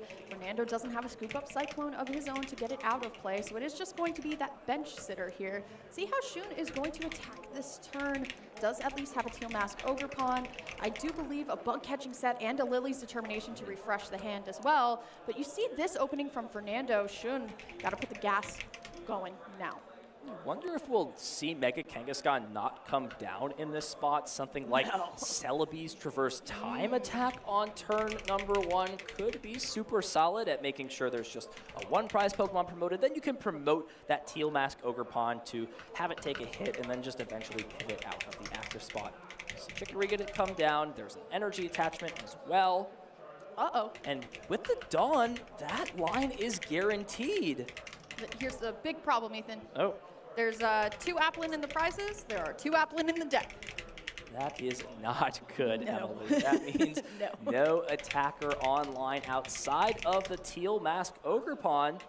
As things stand, Shun is going to have to put a little bit of a wrench in his plans. Both players do have at least multiple attackers in the prizes, but as last game, Shun does at least have another Meganium prize here, so we'll only have access to 1. I like what you were talking about with Celebi's Traverse Time because it is such a great attack, especially when you are going second, because it essentially searches everything that you need for your following turn. So you can search for up to 3 in any combination of Pokemon and Stadium cards, right? So if Shun is unable to find the Meganium, can actually go into the deck and safely find it alongside the Forest of Vitality. Now, there may be enough pieces in hand for Shun to be okay with taking the alternate approach, accepting that this Pokemon is probably going to be knocked out in the active on the following turn, and Pheasantipity EX is a great way to start to stabilize on the following turn. So we'll see Pheasantipity along with Bayleaf and Meganium grabbed into the hand. And there is now that full evolution line, so assuming a Stadium is there as well. See those Pokemon come into play, and it's just a pass of the turn over. Fernando, can you get this again? And wow, Air Balloon immediately, Thwacky in hand, and that basically lies up. Double Thwacky. Fernando is having everything he needs in this first set. Here's the question, Ethan. What is the final card in Fernando's hand? Or the final 2 cards has to be usable here and applicable. I do believe it was a Brave Bangle. Yeah, well, or maybe my heart is telling me it's a Brave Bangle. I spotted the Brave Bangle. I'm not sure about the other card, but it essentially is guaranteed, right? You could grab Ultra Ball plus another card to thin, and then grab the 3rd Thwacky to then find the last pieces. The thing that is still missing, of course, the Goldeen and the Energy card. So is now considering if Secret Box needs to be used. Also, Boss's Orders, so there's a couple of things that could be unique in this spot. Well, may not exactly have to go all the way right now and take the Teal Mask Ogerpon. If Fernando were to take down the Chikorita, would it be the worst thing in the world either here? But still going to play the Lily's Determination. This Chikorita will go and survive into the next turn. The question is, what is Fernando going to get off of these 8 cards? Granted, there is still 1 more Boom Boom Groove to be used, so can fit that final piece here, but can Fernando get back into it? I know he wants to take this win. It is very possible with the board set up as it is right now for Shun. Now, all hope is not lost. Fernando can still take a KO this turn. We see the Brave Bangle on the Applin on the bench. There is a switch in Fernando's deck, so if he can play that switch plus that Festival Grounds and an energy card, there is a KO lined up. And I think all of the pieces are there, Emily. Is there a switch or a Stadium? No, it's just 1 piece short. Had the energy. Oh, it's actually there. It's perfect. Secret Box gets all of those pieces. So just when Fernando looked like he was unable to take the KO, we will see everything be found. Secret Box, discarding these unused cards, switch plus Festival Grounds, and a unique twist on an old classic coming into play on turn number 2 for Fernando. Cards in hand, no problem for Fernando. Going to switch back into the very reliable attacker of this Diplin. Essentially getting the Sacred Ash ready to go as well. Can fail the Secret Box as well. If you want a empty hand, you can fail to find certain things. But why would you do that when you're not using Seaking this turn to reach all the way? Why not go right back to your trusty Diplin here? See how Fernando wants to continue going, but this is a great setup for Fernando as well. Here comes that Diplin, and we'll be able to do the wave for a trusty 200 damage plus the Brave Bengal modifier. That Teal Mask Ogerpon's gone. So 2 prizes taken for Fernando. We are short on time, ladies and gentlemen. Just 5 minutes left. But as it stands for Fernando, he can win the game in 2 turns. Yeah. it really now comes down to how Shun wants to play this game. He could have purposely staggered putting 2 prize Pokemon into play. We'll see if Pheasantipity's flip the script ability be used. Time, ladies and gentlemen, definitely a factor in this third game now. Couldn't tell if Forest of Vitality was in hand. I do believe that it was, just barely saw it here. It's just so tough, Emily. Your Yeah. opponent's at 4 prizes, so you can't hand disrupt them. No. They didn't grab a supporter, so you're almost certain that Gladion's final battle is in hand. And they have 3 Thwacky plus a Seeking on the bench. You have to accept that if you attack this turn, whatever you attack with is almost certainly going down. The thing is, I can see, Ethan, at least 2 Air Balloon have been committed at this point. And a switch. And the switch has also been committed as well. There's only 1 more Air Balloon in the deck here, so very well could find an alternate win condition of holding a Thwacky in place if he so chooses to. See what the second bug catching set does bring him. Once again, no Applin in the deck. Hydrapple not an option. Going to have to rely off Teal Mask Ogerpon to close this game out. Seems like time is not in Shun's favor. Of course, grab these pieces, continue to draw cards with the Teal Dance ability, but still missing that Forest of Vitality to evolve up Meganium. It's not just that, Ethan. It's the fact that Shun keeps putting 2 prize Pokemon in play, and like you had mentioned, Fernando doesn't have too many hoops that he has to jump through to get all the way up here. Forest, though, going into play, there's the Meganium. I don't want to say attack with the Meganium, man. That would be crazy. It seems that Shun has essentially committed to his inability to win this game. He understands that from this point on, it is very unlikely for him to win. So is now going to do everything possible to try and stall out as much time as he can. And there it is, just an attachment to the Thwacky and a pass. Fernando not having any way to pivot out of the active spot, and more importantly is the bigger issue. Once you commit enough resources to retreat, something like that 3rd Air Balloon, the other Thwacky then becomes a trap target, and you're just going to run out of time with there only being 2.5 minutes remaining in this round. Well, look at the way that Fernando just went and attached the energy instead of the final Air Balloon in the deck, Ethan, saying, you know what, if I maybe kind of feign the final Air Balloon, Shun is going to have to go through this Thwacky, get things going here. But that was just a pass back, believe it or not, Ethan. Yeah, and it's so tough because this Meganium in the active spot means that Fernando is going to have to take 3 KOs to win the game, and that's just more time needed off the clock. And here we go, just draw passing back and forth, and a Lily top deck for Shun means he can play some of these cards out of the hand and continue to try and find that second boss's orders. Fernando unfortunately stuck here. I mean, Thwacky isn't a festival leader, so Boom Boom Groove can't be utilized here. Really just has to just wave pass back and forth. This is absolutely turning into a crazy game, ladies and gentlemen. Celebi can come down. That's another 1 prize Pokemon, just consistently trying to feed Pokemon into play, and just gonna thin the deck out with this traverse time. Find these unneeded grass-type Pokemon to just increase those odds of seeing that second boss's orders. We've gone from such an intense match to now Fernando might not even be able to win at this point, and Shun perfectly okay with saying, you know what, okay, this Thwacky is actually going to end up staying here. No attacker, no problem. It never feels great to play for a tie in the Pokemon TCG, but you cannot stress enough how important every match point is in a tournament like this. It can make or break your chances at top cut, could be the difference between you and $5,000. It really does matter. Now just looking for some insurance at this point, but with there being just 38 seconds left in the game, Fernando needs to find a KO this turn and pass the turn back, and that just doesn't seem possible. 1 energy, and that would unleash the floodgates, at least for Fernando to attack. But who's to say? I mean, Shun has done a ton of thinning. Only 1 boss's orders used, and there is another available to him. Could go back into it. Finds the Air Balloon, though, Ethan. Air Balloon found. Boss's orders. There's the stadium grab, but this is time winding down, trying to play fast, but it looks like the clock is just not going to be in his favor.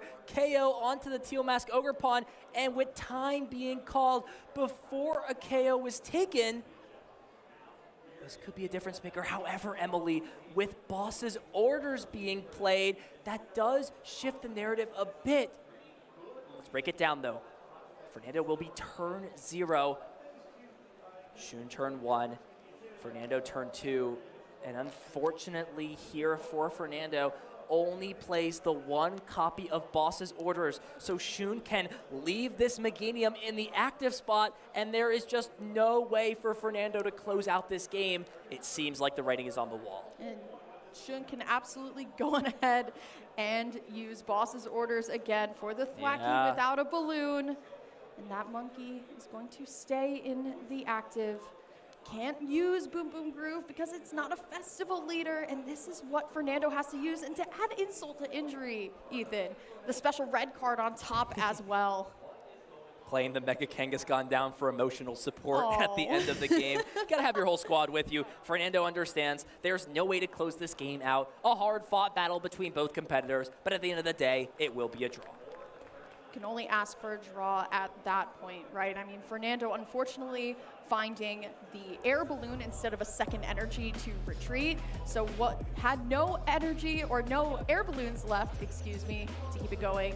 And the prize mapping just couldn't not fall in Fernando's favor. But what a fun matchup to actually start us going in Worlds here.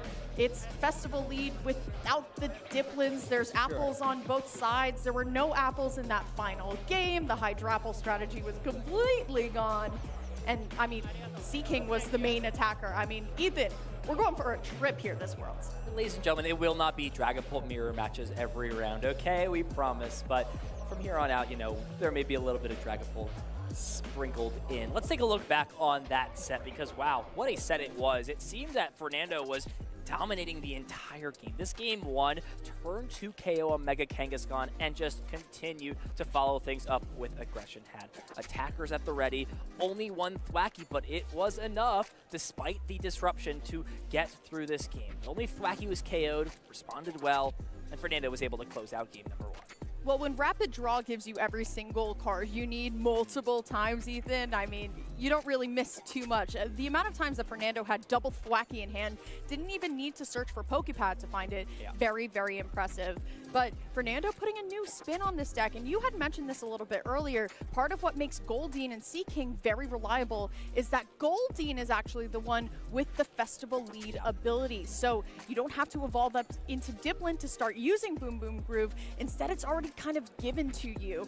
But in this game number 2, I mean, Shun was finally able to start picking apart the deck, found that Boss's orders to get rid of the Thwacky, and then Fernando, without that Boom Boom Groove, couldn't find a way to thin all the way down to use another Gladian's final battle. It would have been even easier if that Shaman wasn't in play to block something like the Pheasantipity. That was a cool strategy that didn't quite come to fruition, but definitely could be a potential option for Shun later on in this tournament. And game 3, Shun just immediately understanding that there's not a lot of time on the clock. Nope. My entire attacking engine is in the prizes. I can't do anything. And it just kind of came down to the stalemate opportunity. Fernando definitely would have had a chance in that match if there was just a little bit more time remaining. It was not to be, and will be a tie between both of these players. And I mean, what a fun matchup to start Worlds with as well. I think something that we haven't really touched on yet, especially because we're the first casters up, we have had a whole expansion set between NAIC and Worlds released, right? And that is Pitch Black. I know I've gotten some crazy chase cards out of it, but that Gladian's final battle coming out in Pitch Black, showing us that it is very, very useful, especially in a deck like Festival Lead. But most importantly, I mean, we have brand new archetypes that haven't been on a large stage until just now. Let's bring in Pablo Mesa, our analyst for the weekend. Pablo, it really does seem like the power of Seaking coming to fruition thanks to none other than Gladion. Yeah, honestly, Seaking offers the deck so much versatility, right? Being able to use any type of energy, and so with Mist Energy, you're covering some of that potential Phantom Dive damage counters that could come into play. So loving this new approach. Not surprised at all that the Cifuentes brothers are bringing something new and unique to the fray. I think we saw Fernando become champion with Iron Thorns, and then he's continued this trend after that win with playing very unique decks, and this unique approach with Seaking is definitely something very interesting to see. And both of you pointed out how Gladiant's Final Battle, that's really the card to talk about right here. Brought Festival Elite to a whole new power level, and that's definitely what I want to showcase right now with the clips that I have for you all. How powerful this card is, that bonus 80 damage when you're attacking twice, all of a sudden becomes an extra 160 damage on top of the base damage from both Seeking and Diplin. So really impressive to see, really impressive build, and really going all the way out with the Gladiant's Final Battle, playing 4 copies of the card. Really, really cool to see this happening. And so here we have it, the first knockout, turn 2 knockout, doing 340 damage on a Mega Kangaskhan. This was definitely not in my betting book for the weekend, seeing this knockout. And I think the most important thing to talk about here, or to highlight, is the lack of bench, right? If you're trying to take a big knockout with Diplin, you need so much more to accomplish those same big numbers, and you can go even higher. But Seeking is a less resource-intensive Pokemon that deals enough damage and needs less requirements, and also you have the Goldeen. The Goldeen means you have immediate access to the Festival Elite ability, which is so important to immediately activate those Thwackies and have those options available. So really, really great showcase here of the power of the deck. And then we saw it again and again, combining Secret Box, combining high Ultra Ball count, and I really love the high Gladiant count. Leading into the tournament, as Emily mentioned, Pitch Black got released, people were experimenting with this deck, and we never really saw a big Seeking focus overall, and we were seeing counts of 2 Gladiants battle in the deck with a higher focus on Boss's Orders. However, we are seeing a brand new approach for Gladiants, Final Battle included in the deck, along with a bunch of extra switching cards, because the way to really stop this deck from succeeding is bringing up those Thwackies, which have a 2 retreat cost, and actually putting on pressure on the bench, which is exactly what we saw Sean do and try in the second game and be very successful. Even though Fernando got this huge lead, we saw a repeat of the knockout of the Mega Kangaskhan. Towards the end of the match, Sean was able to take the lead back and actually win the game thanks to a well-timed Boss's Orders plus special red card and a little bit of an unfortunate pricing situation for Fernando, where the last Goldeen was left in the prizes. Despite taking 5 prizes total, we see the Goldeen trapped over here, and it ended up being the absolute last prize card, and that was enough for Shun to take over this game. So really, really amazing showcase of this new archetype, a really unique take. And as Ethan mentioned, this is very cool to see, because even though Dragapult is like the big bad of the format, there's definitely a lot of room still to be creative, to have unique approaches to this format, and really highlight the deck building strength of the best players in the whole world, which is exactly what we saw here today from both sides. The double special red card, I think it's something that people are overlooking. It's one of the main, or the only reliable ways to attack an opponent's hand after we lost Iono.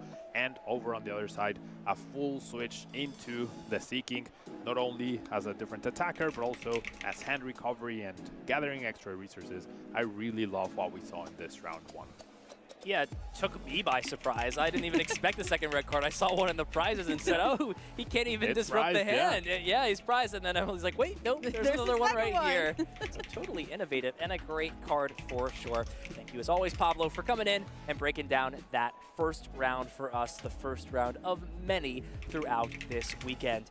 Thank you as well. So far. I am so excited to see where the rest of we started the stream for you guys with Hydrapola, okay? This That's will right, be listen, it's not 50% Dragapult, it's only 42. You know, there is some deck creativity, I think, going on out there. I haven't stepped onto the floor just yet, but I'm sure tons of your favorite top players are playing some tricky strategies, including Seeking Festival Lead. Sure, but this is exactly why it's so exciting to go from NAIC to Worlds with a set release in between, is because these players have had almost 2 months to really kind of figure out what exactly they want to trip up their opponents with, and honestly, Rapid Draw just kind of makes sense. Well, of course, there's plenty action going on this weekend at the World Championships. But almost 365 days ago, there was a previous World Championship. Dragapult made an appearance, as well as a lot of other players and decks. Let's take a look back at how Worlds 2025 played out. Every Pokemon trainer has one dream: to rock the crowd like Jacob Van Wagner, to shock the world like Shintaro Ito, or to topple the very best like Vance Kelly. And each year, there comes one stage big enough to etch your name into the Hall of Fame, the Pokemon World Championships. Over 1,400 TCG trainers journeyed from across the globe to take their shot at glory, but only one junior, one senior, and one Masters Division player can claim the title of champion. The juniors finals pitted US player Jose Cruz Galindo Resendez against Yuya Okita from Japan. Jose was using Dragapult EX paired with Dusknoir and Monkey Dory, hoping that grouping some of the most powerful cards in the format would earn him the crown. But Yuya's Raging Bolt EX deck had other plans. In both Game 1 and Game 2, Yuya's Raging Bolt with its Thunderburst Storm was able to rain down damage across the board, always targeting the Pokemon that Jose was trying to establish. This strategy proved effective as Yuya Okita won 2-0 and became the Junior Division World Champion. The Seniors Division featured the most promising young player in the game, Gabriel Fernandez from Brazil, up against Fuguan Liao, a decorated player from mainland China. Gabriel had won LAIC, EUIC, and NAIC this season already, but with one match between him and the perfect season, he faced an uphill battle. Fuguan's unique Golden Go EX Joltik Toolbox deck seemed to be favored against his INS Zolark EX deck. This set went to Game 3 and down to the wire. Gabriel made a clever play with his Inzarua to scratch a little damage into Pikachu EX and its Resolute Heart ability. But even after being disrupted by a 2-card Iono, Fuguan was able to find Boss's orders to close out the game and become the 2025 Seniors Division World Champion. In the Masters Finals, Canada's Riley McKay made it to the big stage once again just weeks after his breakout NAIC second place finish. He built on his previous success by playing a very similar Gardevoir EX deck. His opponent was first-year Masters player Justin Neudorf from the US, who aimed to take his Dragapult EX Dusknoir deck to the top of the podium. Justin tried to slow down the games with Badoo's Itchy Pollen, but in both games 1 and 2, Riley had solid responses. Ultimately, both games came down to Riley using Lily's Clefairy EX to one-hit KO his opponent's Dragapult EX. Justin saw the writing on the wall, extended his hand, and conceded the final match to 2025 World Champion Riley McKay. Oh, he's ready to just give up the game. It's over. That is history made in the 2025 season here at the Masters Finals. Riley McKay is taking things down with Gardevoir EX. The 2025 World Championships is one we won't soon forget, but the next Pokemon season is already on the horizon. Visit Pokemon.com/compete to learn how you can get in on the action and take your shot at becoming the next World Champion. Whether you're a long-time fan or just getting started, there's never been a better time to jump into the Pokemon trading card game. With thousands of cards, endless deck possibilities, and an evolving competitive meta, there's always something new to experience. If you're new, following the action is easier than ever. Here's what you need to know. Each game starts with a coin flip to decide who plays first. Both players shuffle their decks, draw 7 cards, and must begin with at least one basic Pokemon. If not, they reshuffle and draw again until they find one. Each player also sets aside 6 prize cards, which are drawn when knocking out an opponent's Pokemon.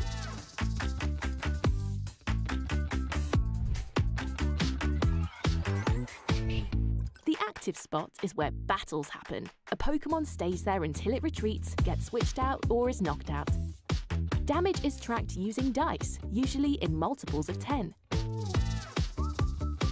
Special conditions, such as poisoned, burned, or asleep, can be lingering effects that last longer than a single turn. On the bench, Pokemon can't attack, but they're still in play. There are 4 kinds of trainer cards: Item, Supporter, Stadium, and Pokemon Tool. Each one brings unique effects to the game, adding new twists and strategies to every match. To win, a player must draw all 6 prize cards by knocking out opposing Pokemon, but that's not the only way to win. With so many strategies and surprises, anything can happen in the Pokemon TCG. If you're ever unsure, just listen to our expert casters. They'll break it all down. Cards, no ancient card yet. There's 2. The pair will be discarded now. Here we go. This is the comeback. taking 4 prize cards in one turn. Just going to conclude that open. Plus, our on-screen graphics are there to help you follow the action every step of the way. Stick around and dive deeper into the world of Pokemon TCG.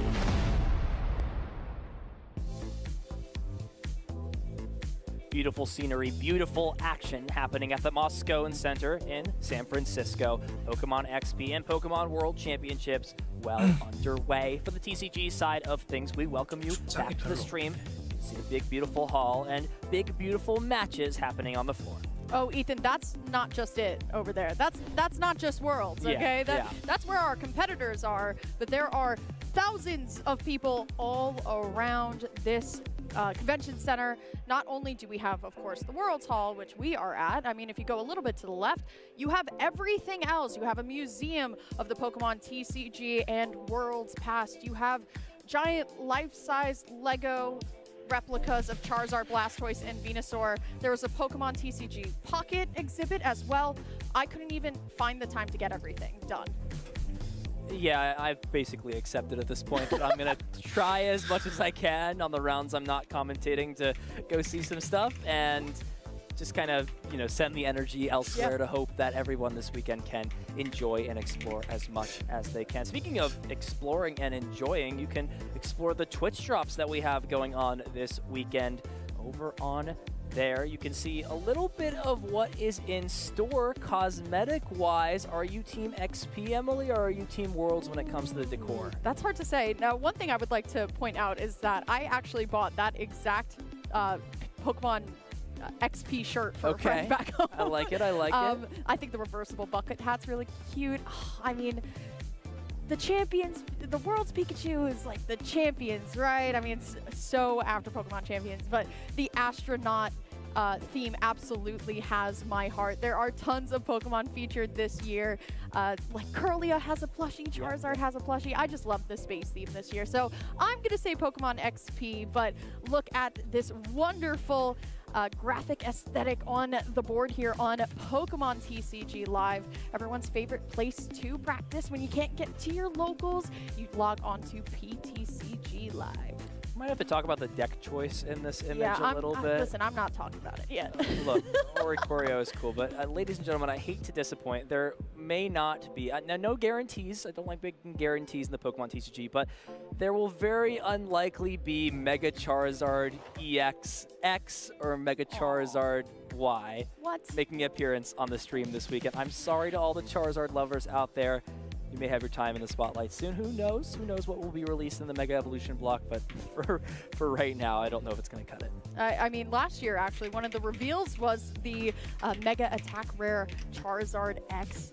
And also, I think Charizard Y was revealed last year as well. I remember walking out of that convention center and hearing murmurs of people being like, this card is so broken. The Oricorio is so good. I can't believe they're making another broken Charizard card. And look where we are now. Yeah, and just remember that when they, you know, reveal cards potentially at the end of the closing ceremony. Not everything is like ADP level of broken. You know, some cards definitely have a little bit more restraint to them. The Dragonite as well hasn't seen play yet. That's another cool card that could definitely find its time in the sun. The World Celebrations, because those tournaments actually should be happening this weekend where you can get a sweet Worlds promo a little bit before. I actually played against a Mega Dragonite. Oh, wow. Yeah, that deck is still really fun, but unfortunately when you play 2 Lily's Clefairies, and, you know, not exactly the way that you want to go down. But Mega Dragonite is also my favorite card out of Ascended Heroes as well. That secret art rare is absolutely stunning. I've yet to pull it, but, I mean, I got my Ascended Heroes ETB and my booster bundle from the Pokemon Center. Still haven't able to pull it. I've just been ripping packs. I just really want to be able to pull it.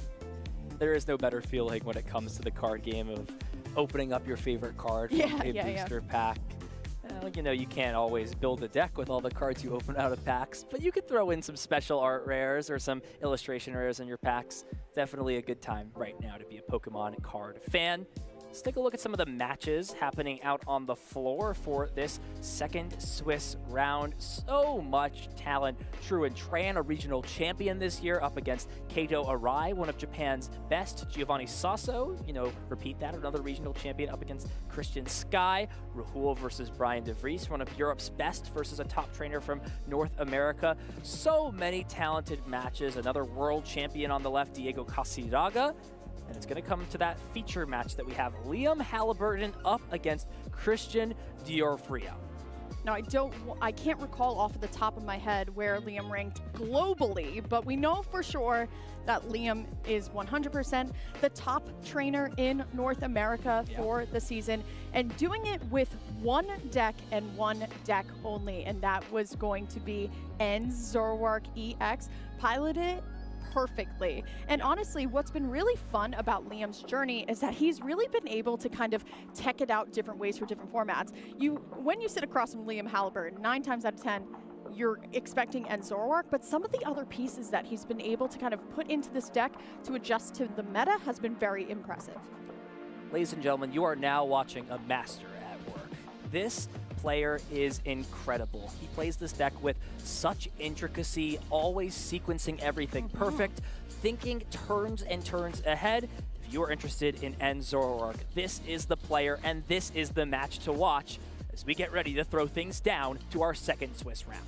Don't want to count down Christian either and the European region, but still, I mean, this basic box, Ethan, it's like Zorwark has gone on a journey of consistently changing. This basic box has certainly found a way to tech in every single card you can ever imagine into one deck, and somehow it still works. I mean, Christian giving a face there, but still, Christian is at least running a teal mask, or 2 teal mask Ogre Pawns, and we know that Zorwark is weak to grass, could absolutely rely on that.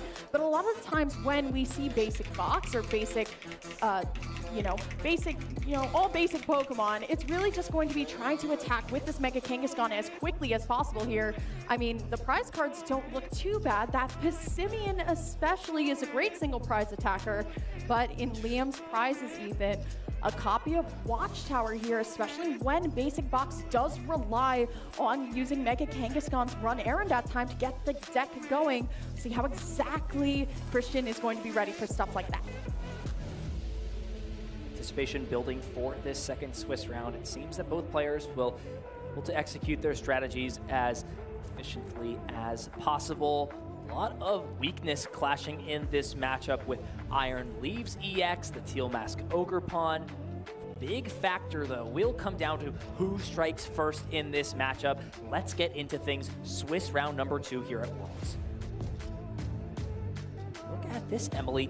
Not a super solid start. We'll see Teal Dance used, drawing a card, and it looks like just a single Ultra Ball, but that may have to grab something like Meowth, and even considering putting it down this turn in fear of Watchtower shutting that out of a potential opportunity. Well, here's the thing. Does Christian anticipate the Watchtower just yet? Most of the time, basic box players really use this turn number 1 to get Mega Kangaskhan into the active spot and say, all right, I'm ready for next turn to keep the deck up and running.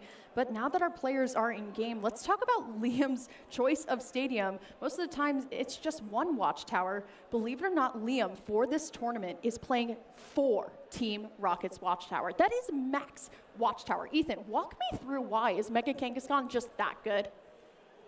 It is. Meowth EX, another great Pokemon that can use that ability.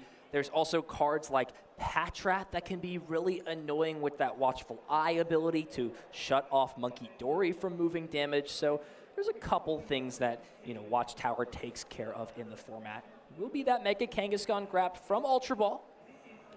So can retreat with the Teal Dance, considering actually discarding this energy. I love that, keeping grass energy on to that Ogre Pawn.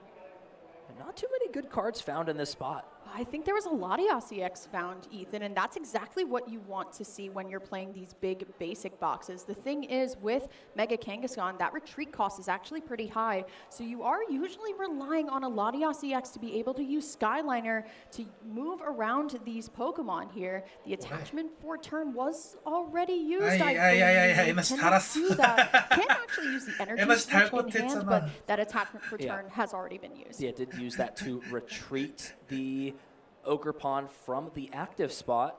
Action on Liam. There's a watchtower, and we're actually gonna see what is a bit of a tricky 보통은 spot now for both players. 탱가스카 에너지 하나가 Turn one 달려있고 judge. Shuffle both hands 호거폰 into 에너지가 their 안 decks, 달려있는 draw four 게 조금 더 cards. 나았을 거라 So far, no 에너지 달고 Zorua 후퇴한 for 거가 조금 Liam, 이상하긴 and that 했는데. watchtower means that Mega Kangaskhan cannot use that run errand ability. 그러니까 The 그 problem is 에네 방안이나 also on 에너지 Christian's 깔아달 side, 이렇게 at 많이 least he has an 쓰는 attacker up in the active. 덱을 And these four 짰으면은 cards were able to give Wow. Christian a Crispin and an energy switch. I mean, Christian could 저래도 still be 되기는 attacking 해. first, 저 even with Team Rocket's 오버폰에다가 watchtower in 에네 play. I have to 방안으로 wonder how 에너지를 Liam is 옮길 going to be able to find 생각이었다고 himself 하면은 out of this. At least the Pokepad is here to grab one Zorua. And there was a secret box in hand found for Liam. Was wondering if he would just discard the entire hand, find Buddy Buddy Poffin and something like Serrano for the following turn, but is actually going to hold on to that secret box for later. Put the Zorua in play, threaten an attack, a Night Joker on the following turn, thanks to something like N's PP up. We'll see, you know, some sort of a response. So Liam getting his feet off the ground, applying some disruption, and now putting the pressure onto Christian to find a way out of this disruption. And there's not much going on, but does top deck the stadium. That's a huge find here for Christian. Not only just that, Ethan, it's also the fact that Cypher Maniac's code breaking is also in hand. If he so chooses to, Christian can manipulate the deck to pick whichever cards out of this run errand he wants to choose, but because unfortunately he didn't bench that Latios in hand, will not be able to actually go in and retreat this Kangaskhan. Might have to use this Cypher Maniac's code breaking to grab the Latios. Now granted, Christian also does have Wellspring Mask, Ogre Pawn in hand as well, and Liam has decided to send forth this Zekrom to be into the active here, so Christian might have an opportunity to saw block this Zekrom in place. It's really hard to use Sob in this matchup when Petront EX can just use subjugating chains and move things around. Later on in the game, if there's a couple Night Stretcher that have been expanded, that's definitely a very realistic possibility. And speaking of retreat locking, that's probably why Latios EX didn't come into play. The Yveltal, always an option for this En's Zoroark deck. It kind of splashes in and out. It's never a guarantee, but it's always a scary threat in this deck. We see Liam has chosen to omit that card, but you never know when your opponent's going to show up with it.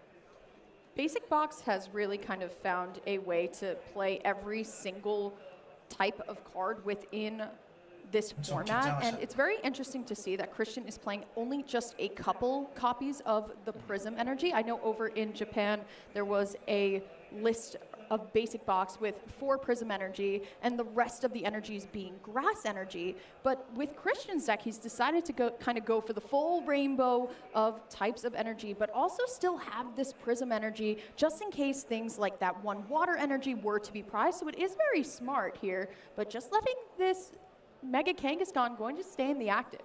Super interesting approach of how Liam has played these last 2 turns. Expected him to make this exact play previously, but instead chose to play the Pokepad and now play this Buddy Buddy Poffin. So essentially is a turn short of having a Zorua in play at the exchange of having 3 in play this turn.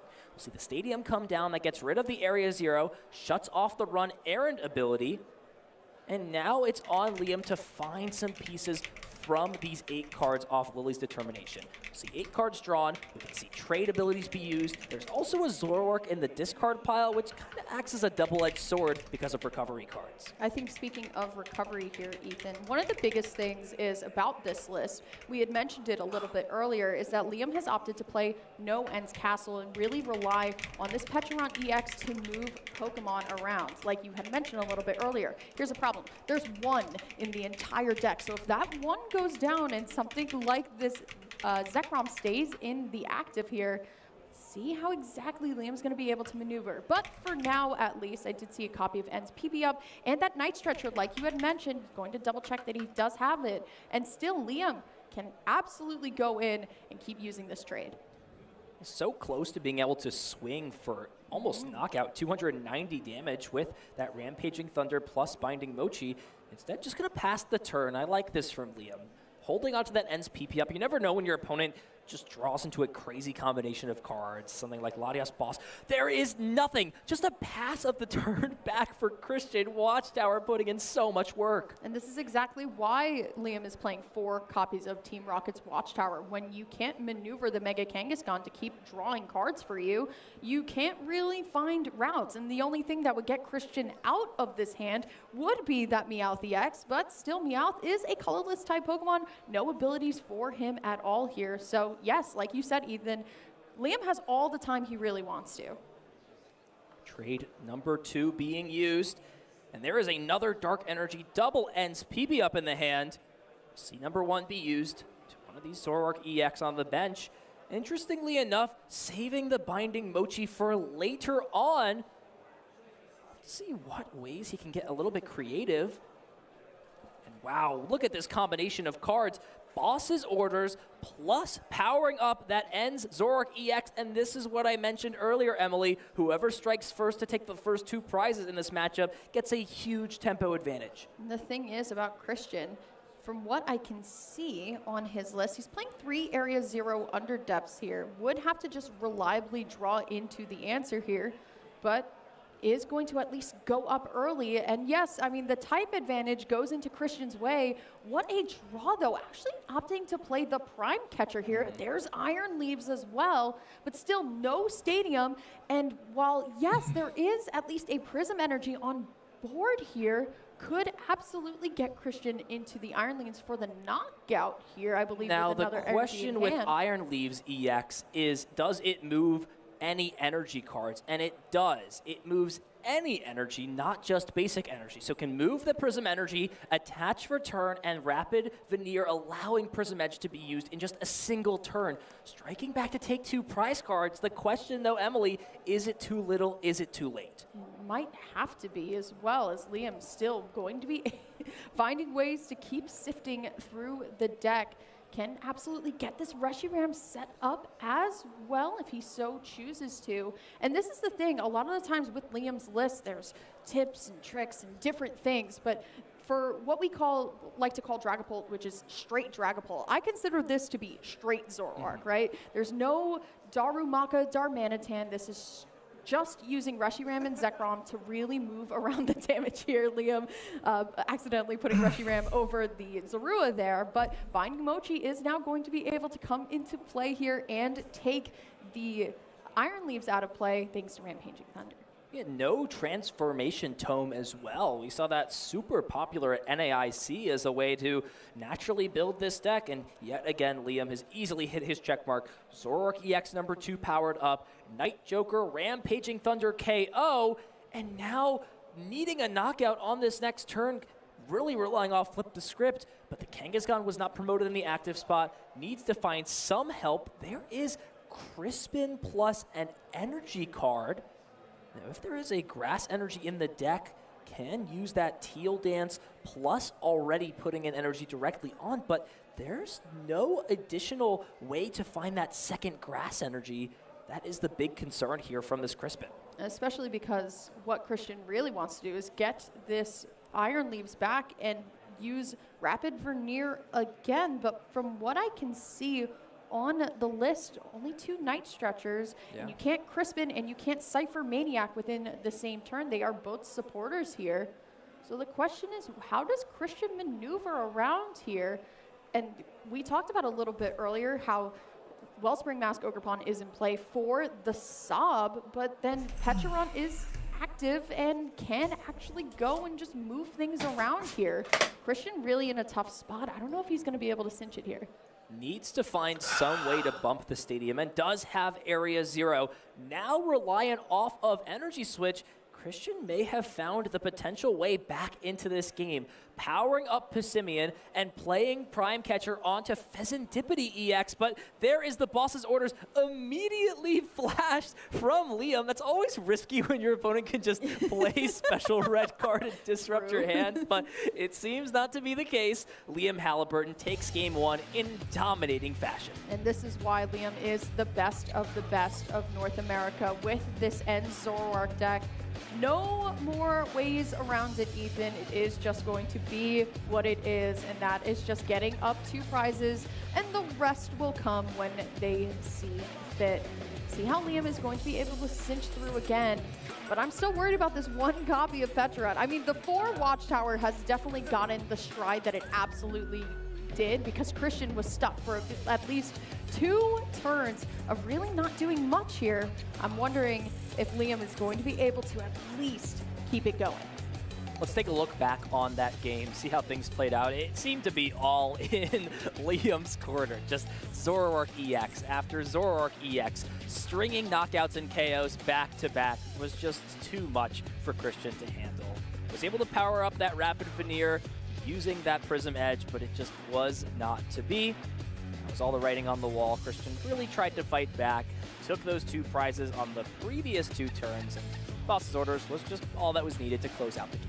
And honestly, the swiftness of it as well for Liam, understanding, you know what, I'm up ahead 2 prizes, and if this Mega Kangaskhan can't draw cards, if this Meowth can't find any supporters, you're really kind of stuck with the hand that you have. No Latios in play either, so you can't really maneuver things around.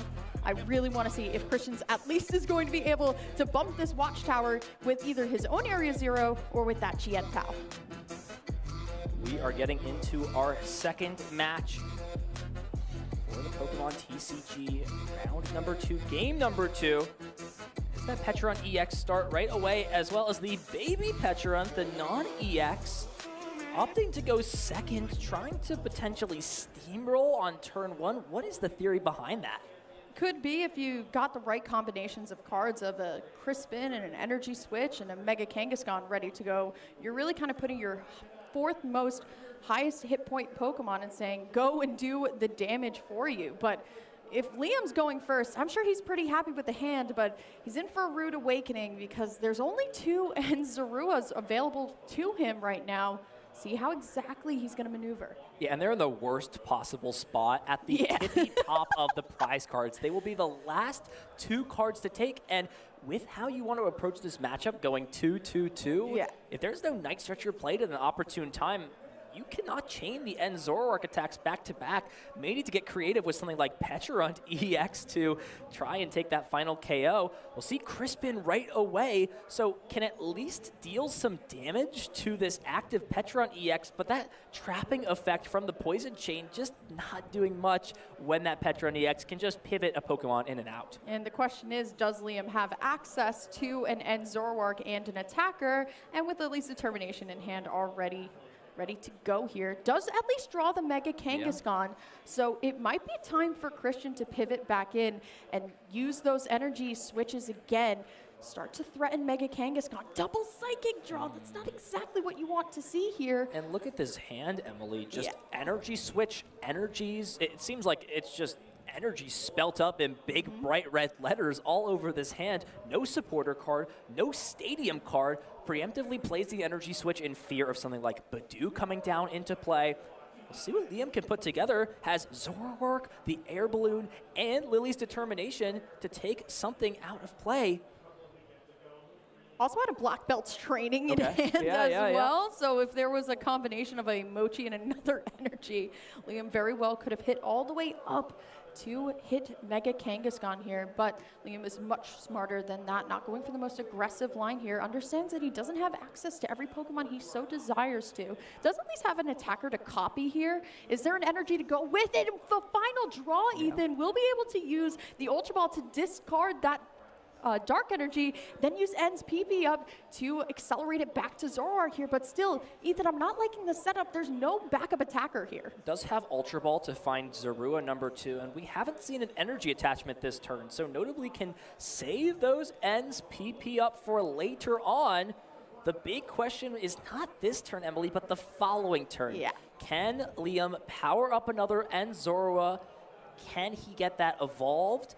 And then more importantly, a backup Zorua. It is a little bit safer, though, to know that your opponent has put their resources onto the Mega Kangaskhan EX and not the Teal Mask Ogerpon, meaning your Zoroark may not be in danger on this following turn. May not, as long as Christian doesn't got it like that and flip a couple of heads. I mean, granted, Ethan, I think we've seen a lot of heads flips being turned this season here, but is there a way that Liam might not attack this turn again?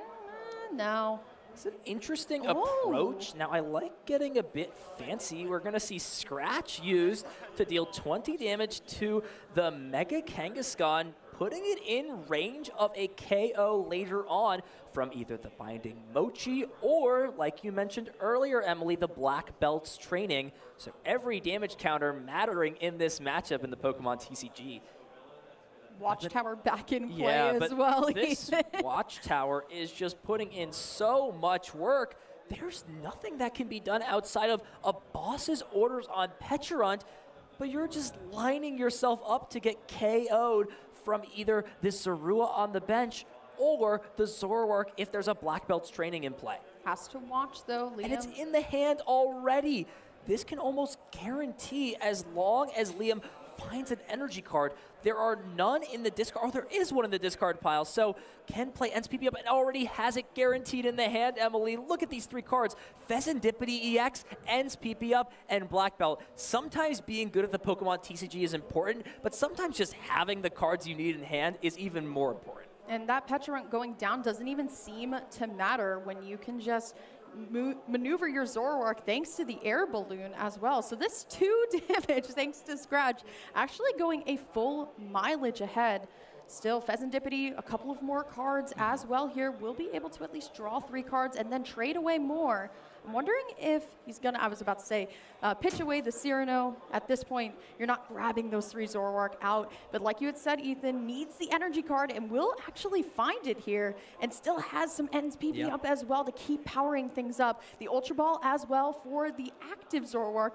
But look how quickly Liam is moving. Pretty curious to promote the Zorua this turn, but didn't know if there would be an energy draw from that trade ability. So we'll have to get rid of an extra energy, but it's at the cost of Mega Kangaskhan falling. And look at this hand, not even a KO lined up.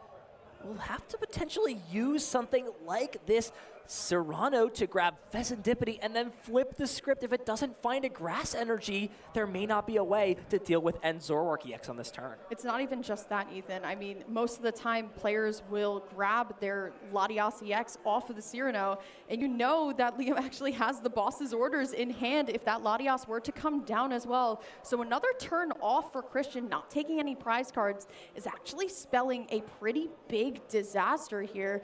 Like you had mentioned, Cyrano for play, being able to grab a couple of basic EX Pokemon, or 3 EX Pokemon, excuse me, out of the active. It's all basics in this deck here, but still nothing to bump the Watchtower. And so unfortunate for Christian because he does play 4 Ultra Ball.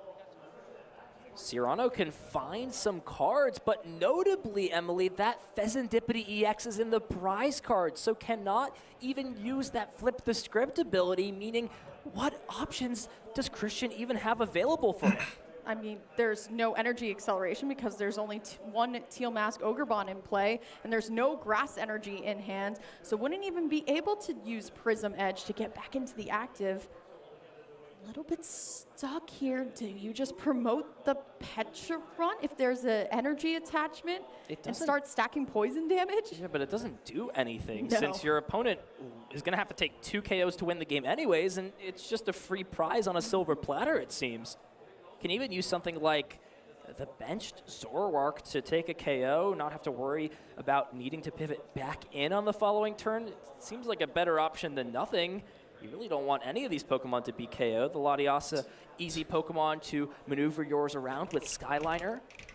And just missing a beat in both Game 1 and Game 2 seems to have put Christian on a back foot that he cannot recover from. We'll see the Night Stretcher. 1 card, what does he find? It doesn't seem like it's enough, unfortunately. There's a Brock Scouting, but that won't do anything. Passimian not getting nearly close enough to take a KO. And while you can spread the damage out, spread the energies out, and get ready to take a KO on the following turn, you're just falling at too big of a deficit to come back in this game, it feels.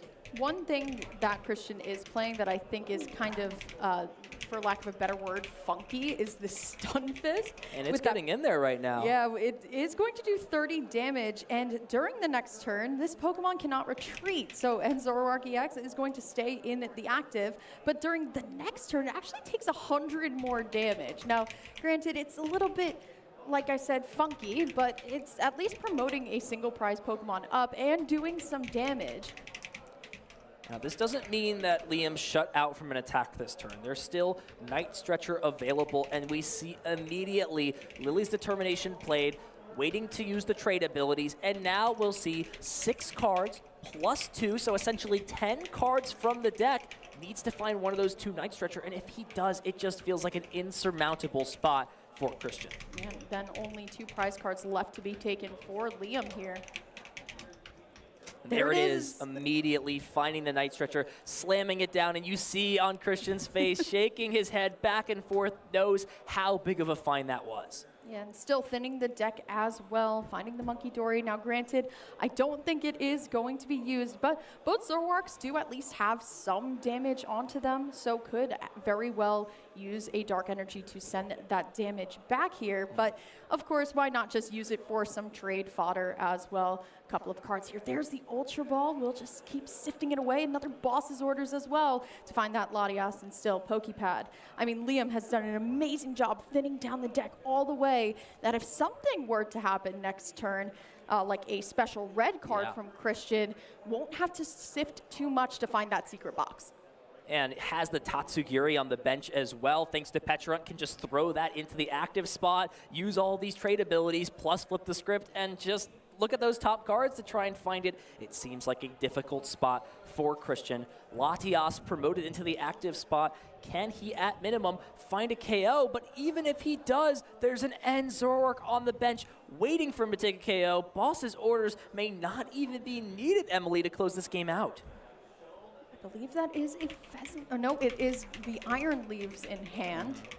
Does have at least the Stadium bump, but there's no way of getting Mega Kangaskhan back. And I don't believe there's a way to manipulate the deck other than the Cypher Maniac. There's no draw. Brock Scouting in this deck list as well can find 2 basic Pokemon, but the problem is, Ethan, it's not finding your Pokemon, it's attacking this turn. There's no Crispin, and if you use Brock Scouting to find something like a Meowth, you won't be able to use that last-ditch catch until next turn, and by next turn, it's already too late.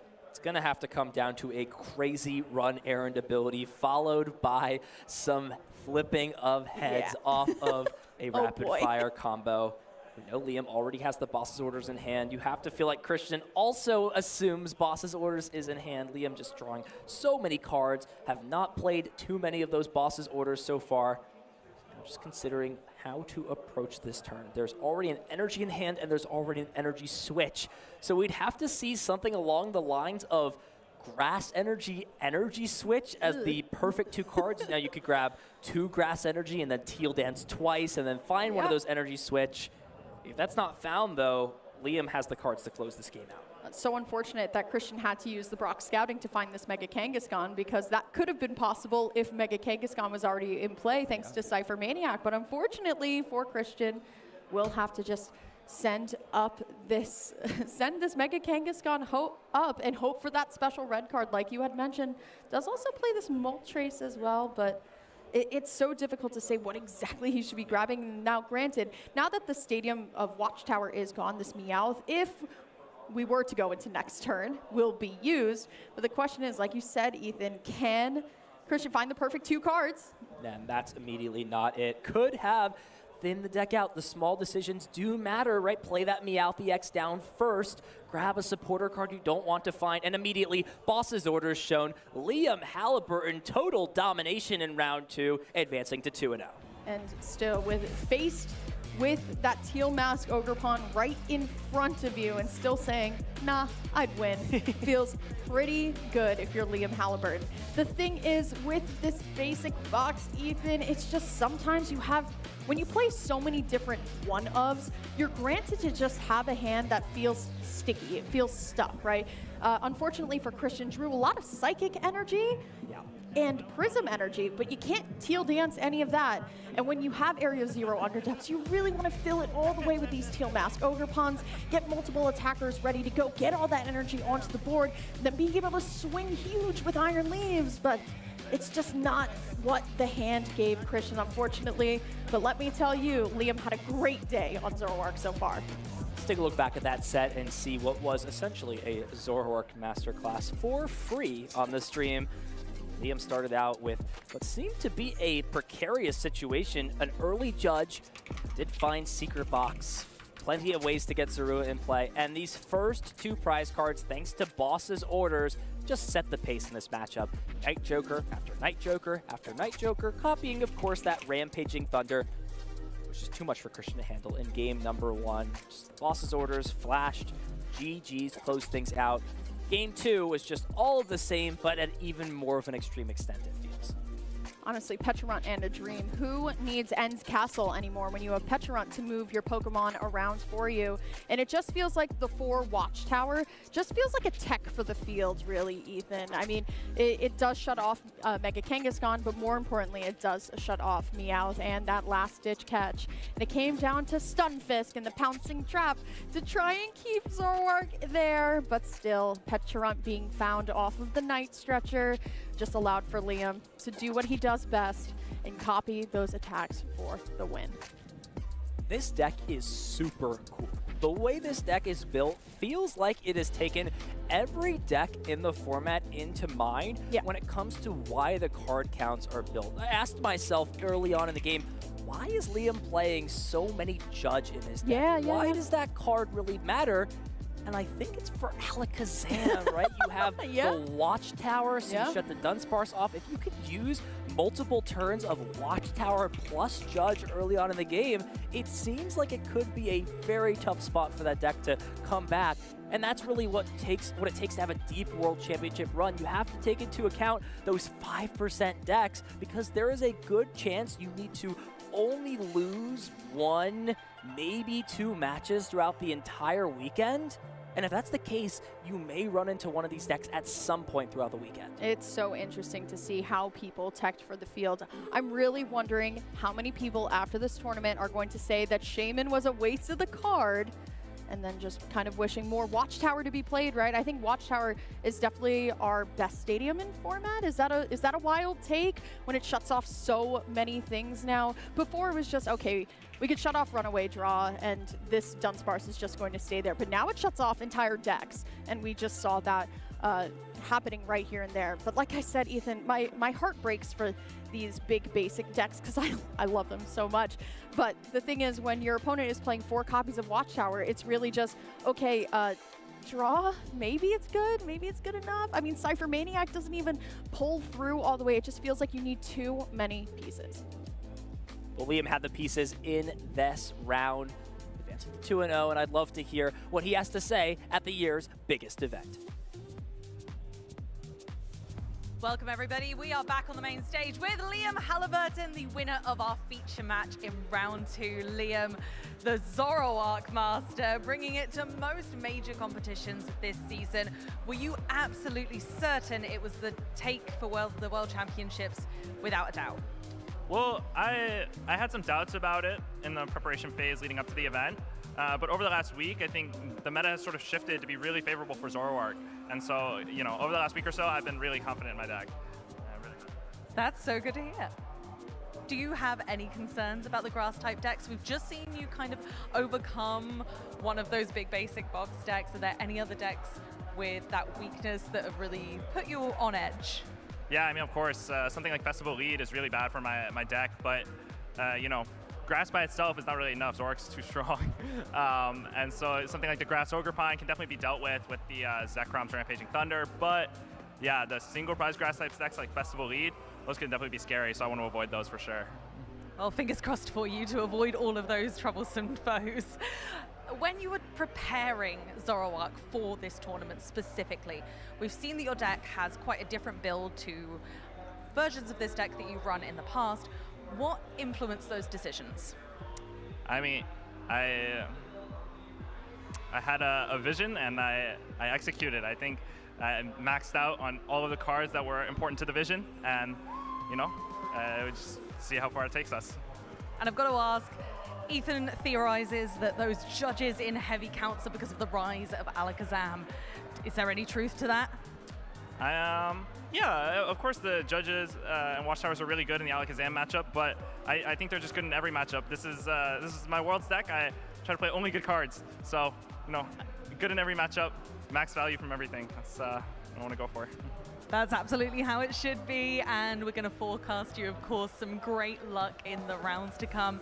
Is there anyone you'd like to thank just really quickly for helping you prepare for this event? Yeah, I mean, big shout out to Torrid. He worked on me with this with me on this deck, and I'm really happy with where we ended up. That's amazing. Thank you so much. I'm sure we'll catch up with you later. We're going to jump back to the casters for some more action. Thanks so much, Amy. Great to hear that two incredible minds have worked together to create what is maybe the ultimate Zoroark build for this event. You hear from Liam, wants every card to have a purpose, every card to have meaning and impact. And whether it's in specific matchups, as mentioned, or across the board, cards having value everywhere is such a big factor in the Pokemon TCG. I think when your deck list friend is toward Reklev, I don't think you could ever really go wrong. And I think Liam mentioned it perfectly. It's the World Championship. I'm not quite sure if you want to go a little bit kind of wacky with things like transformation tomes when you can really just kind of play the straight Zoroark, do what it does best. And granted, I'm still worried about a little bit of a couple counts of Pecharunt there, but granted, I mean, if there's anybody to play Zoroark in the room that I trust, it's definitely Liam and Tord. Let's bring in Pablo Mesa to break things down. I mean, there's a bit to break down, but it truly feels like Watchtower Attack with Rampaging Thunder GG was basically the storyline for this round. Yeah, I mean, Liam mentioned it himself, right? No bad cards allowed this weekend, only good cards. And turns out Team Rocket's Watchtower obviously very impactful in this matchup to shut down Mega Kangaskhan. But what's the other card that's really taken the format by storm and is included pretty much in every single deck list? And that's Meowth EX, right? So shutting down that early game option and late game option of your opponent having the versatility to search for any supporter card, I think that's going to carry both of them to a good amount of success this weekend, honestly. Now, overall, as Ethan mentioned, this matchup was, or the way the game played out was very straightforward. On paper, you see grass-type weakness, and all of a sudden, you might be a little fearful, but in the end, it's a 2-prize grass-type Pokemon versus a 2-prize grass-weak Pokemon. And even though we had the slow start, that combination, lethal combination of Judge plus Watchtower was just enough to slow down Christian, even though he had the threatening grass-type Pokemon, had the opportunity to draw a bunch of cards with Mega Kangaskhan. That was immediately shut down, and Liam was able to find just one Zorua, right? One Zorua, and of course the secret box, and that was enough to turn this situation from a bad one, into a good one. Usually, the big basic deck wants to threaten with this Wellspring, Ogre Pond, threaten double knockouts, start the prize straight that way, and also eliminate 2 Zoruas from play, but that was just never the case. Liam was able to consistently play down those Watchtowers to shut down Mega Kangaskhan, slow the deck enough, even though you can still draw with both of these guys. Drawing one card is impactful, but not as good as 2 free cards from Mega Kangaskhan's Run Errant ability, and you do have to have a Grass Energy on top in order to draw. And as soon as one player takes 2 prizes, we initiate the prize race, and Zoroark is definitely not known for missing pieces, right? Between the lilies that draw you a bunch of cards, the huge amounts of deck thinning with Pokepads and Ultra Balls and Body Puffins, on top of the draw from Fezandipity, on top of the draw from multiple Zoroark in play, whiffing a card when you're playing Zoroark is usually not the norm. We are seeing a very consistent list from Liam. We saw it in action. The deck did what it needed to do back-to-back games. And I think when you're at the World Championships, when you know your edge isn't really in terms of like making better decisions than my opponent, because we are here with the best of the best. You really want your deck to work the way you intend it to in order to give yourself a chance at winning every single game. And that's exactly what we saw from Liam, initiating prize trades, not missing an attack, finding that clutch Night Stretcher to recover the Peturant, be able to attack with another Zorg, and go down to 2 prizes to close out a game. So really amazing play by Liam, really great deck list as well. And as my fellow caster said, when you're buddying up with Tor Dracula for your homework, probably gonna get an A+ in this World Championship. I would hope so. I would hope you'd have more than a satisfactory grade at the end of the weekend. Appreciate you as always, Pablo, coming in and breaking things down for the weekend. We, saw Zoroark as its, debut on the stream. We'll have to see how the rest of the field has built this deck. That was sort of a, as you mentioned, straightforward approach to Zoroark. There is still a lot of merit for something like the Darmanitan, the Ends Darmanitan to deal some bench damage.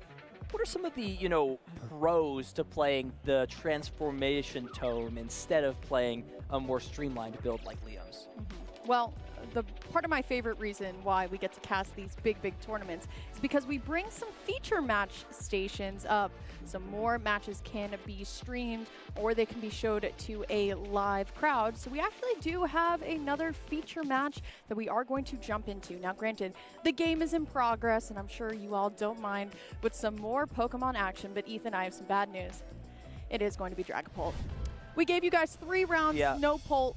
It's here, okay? Yeah, but it's Natalie. That's true. That's true. Great player. Natalie won this first game in 15 minutes, so we are heading into game number 2. And Badu getting involved, however, Brock scouting the counterplay to early Itchy Pollen Disruption now gets Genesect plus Drillbur and can start to use these abilities from that Metallic Signal, evolving into Metang, and on the following turn, evolving into that Mega Excadrill EX. You want to talk about Metang? I mean, Ethan, this Metang came out in Temporal Forces. The last time we saw this Metang really in play was with its good friend Dialga V-Star, which I believe actually won a regional at one point. I believe that was under Andrew Hedrick, if I remember correctly here.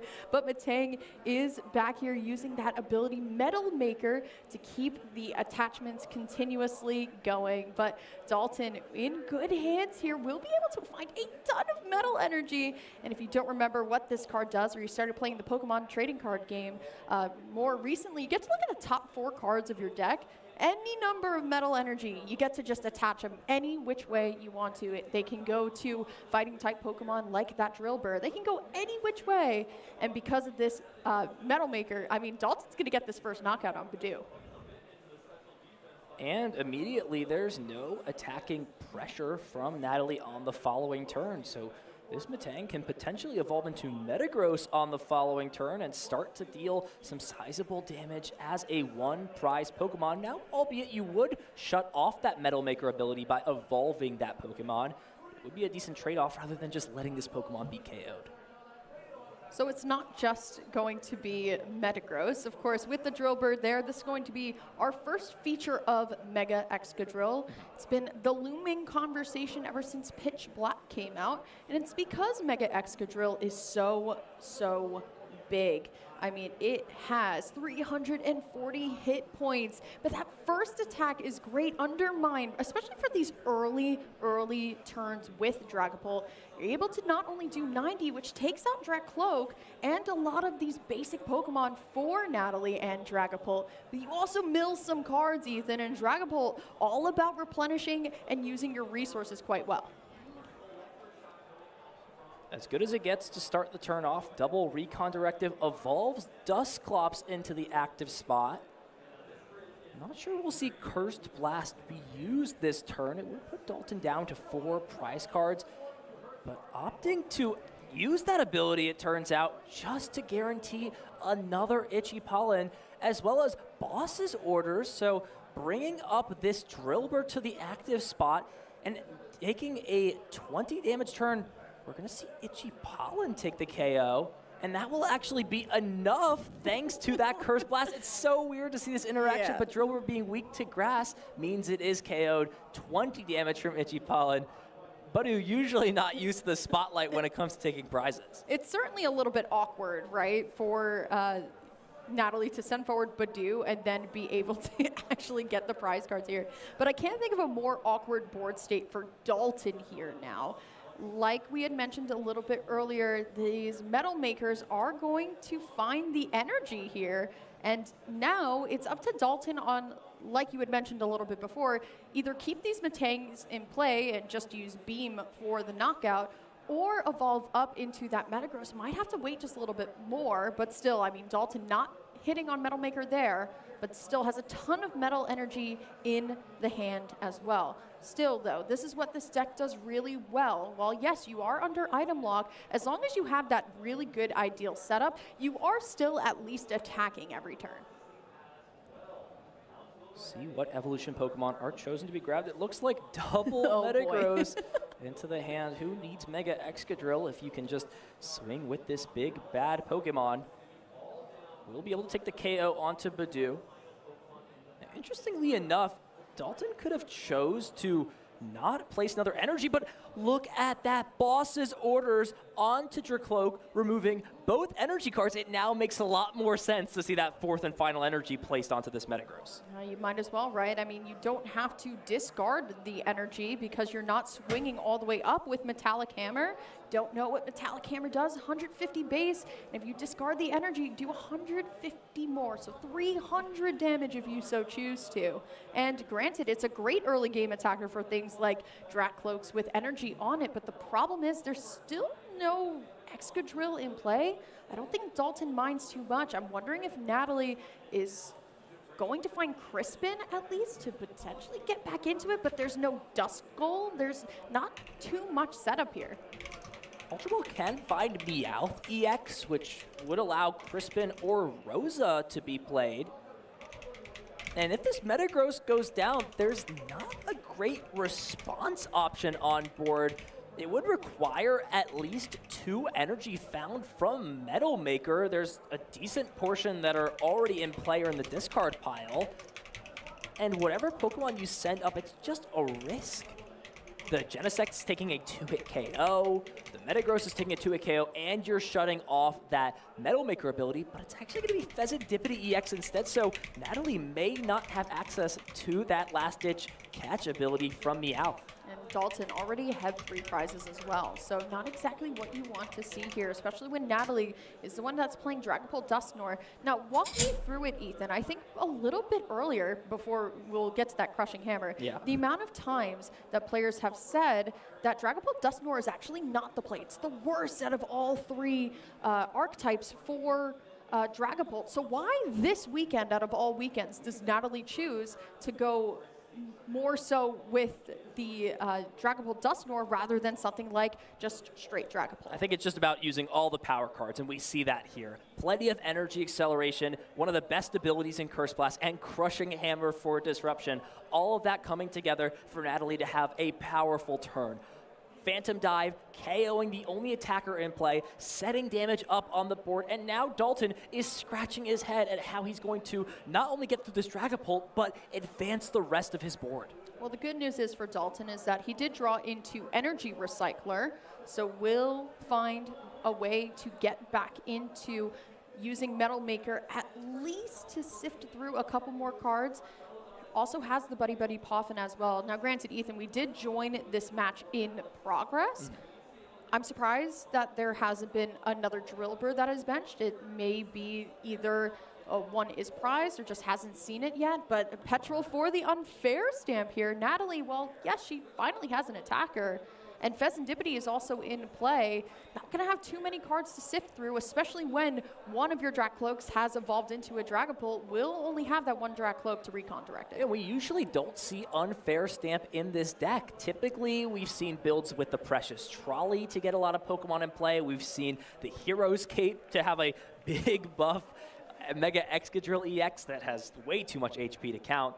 But we always sometimes overlook the simple A specs, things like Prime Catcher, cards like Unfair Stamp, and this is an excellent opportunity where it could come down, but instead, Dalton is choosing to not grab the Unfair Stamp, knowing that regardless of what he does to the hand, Phantom Dive can still be used on the following turn, and wants to just grab what appears to be another Pokemon for the following turn.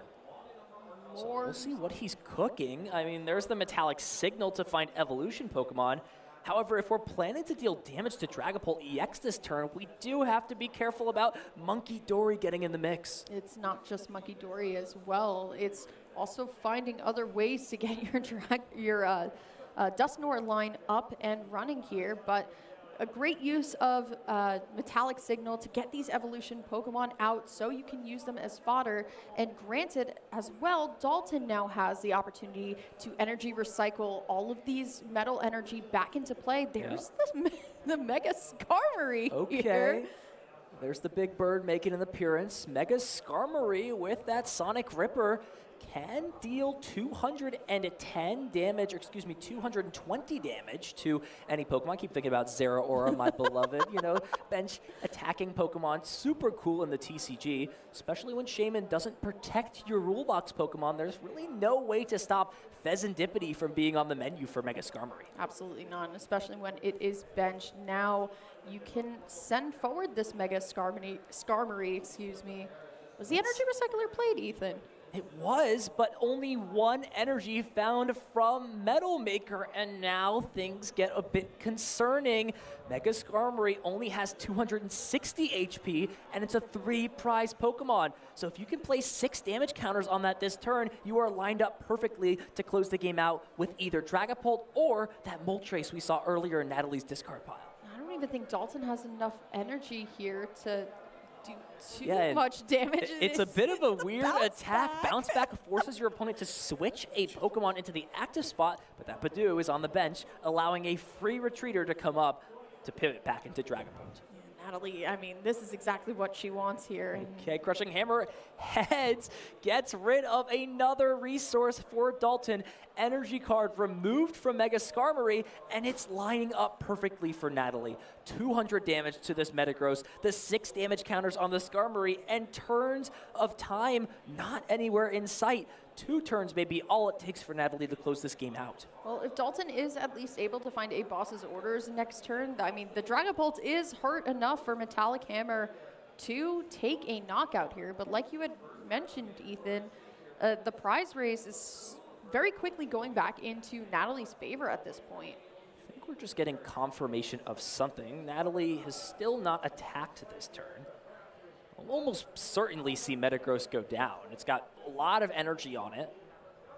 Could play boss's orders as well. That could definitely get in the mix by KOing that Genesect that has damage on it. What do you think is the best approach on this turn? It's hard to say, right? Because Metagross is the one with all the energy onto it and does have all the energy on the board, but the Genesect EX does use Metallic Signal to thin out all of the evolution Pokemon, thus being able to rise your percentage of hitting a Metal Maker, and you know that Mega Skarmory is ready to go on that. So you might just want to take what's in front of you if you're Natalie and start spreading the damage counters onto that Mega Skarmory. If Natalie is able to re-establish this Duskull, because I do believe the line is 2-2-1. Is a 2-2-1.